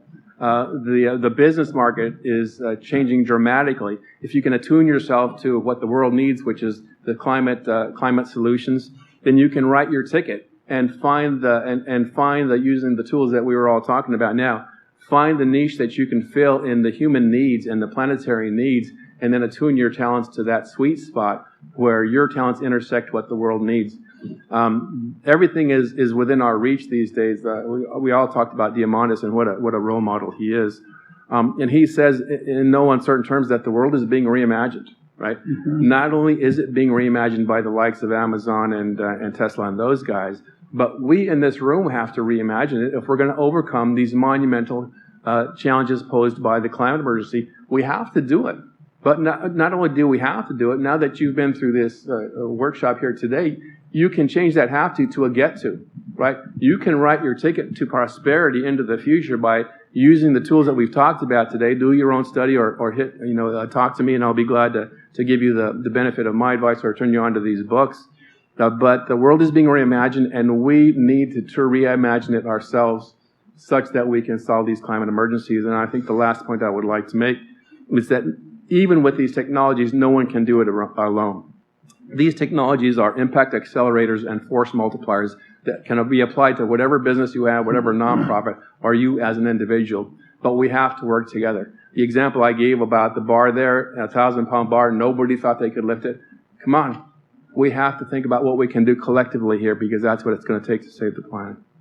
So unless anybody else has any further comments, does anybody have any questions out there on any of the panels that we talked about today, or anything about our organization or why we're here today? I'd like to just leave leave everybody with one thing that Kent just mentioned, is that one attribute that they discovered that was very important for these organizations was something called an MTP, a massive transformative purpose. Now, he talked about a mission statement. Well, actually, a massive transformative purpose is larger than that. It's more aspirational, okay? It's like Ted's MTP was ideas worth spreading. I think what Google's was to categorize all the knowledge, and Wikipedia's was to present the world's knowledge. Well, this is what you want to start out with. And think about this exponential organization, because this is where we are. Yeah, that's an excellent point. I said before that you don't transform a planet, you transform people, and they transform the planet. So we've adopted our own purpose. An MTP, a massive transformative purpose, is a purpose that's bigger than your organization. And ours is thriving people, creating a sustainable planet. It's not about C2O. It's about this vision that we have for a thriving planet and thriving people to create that.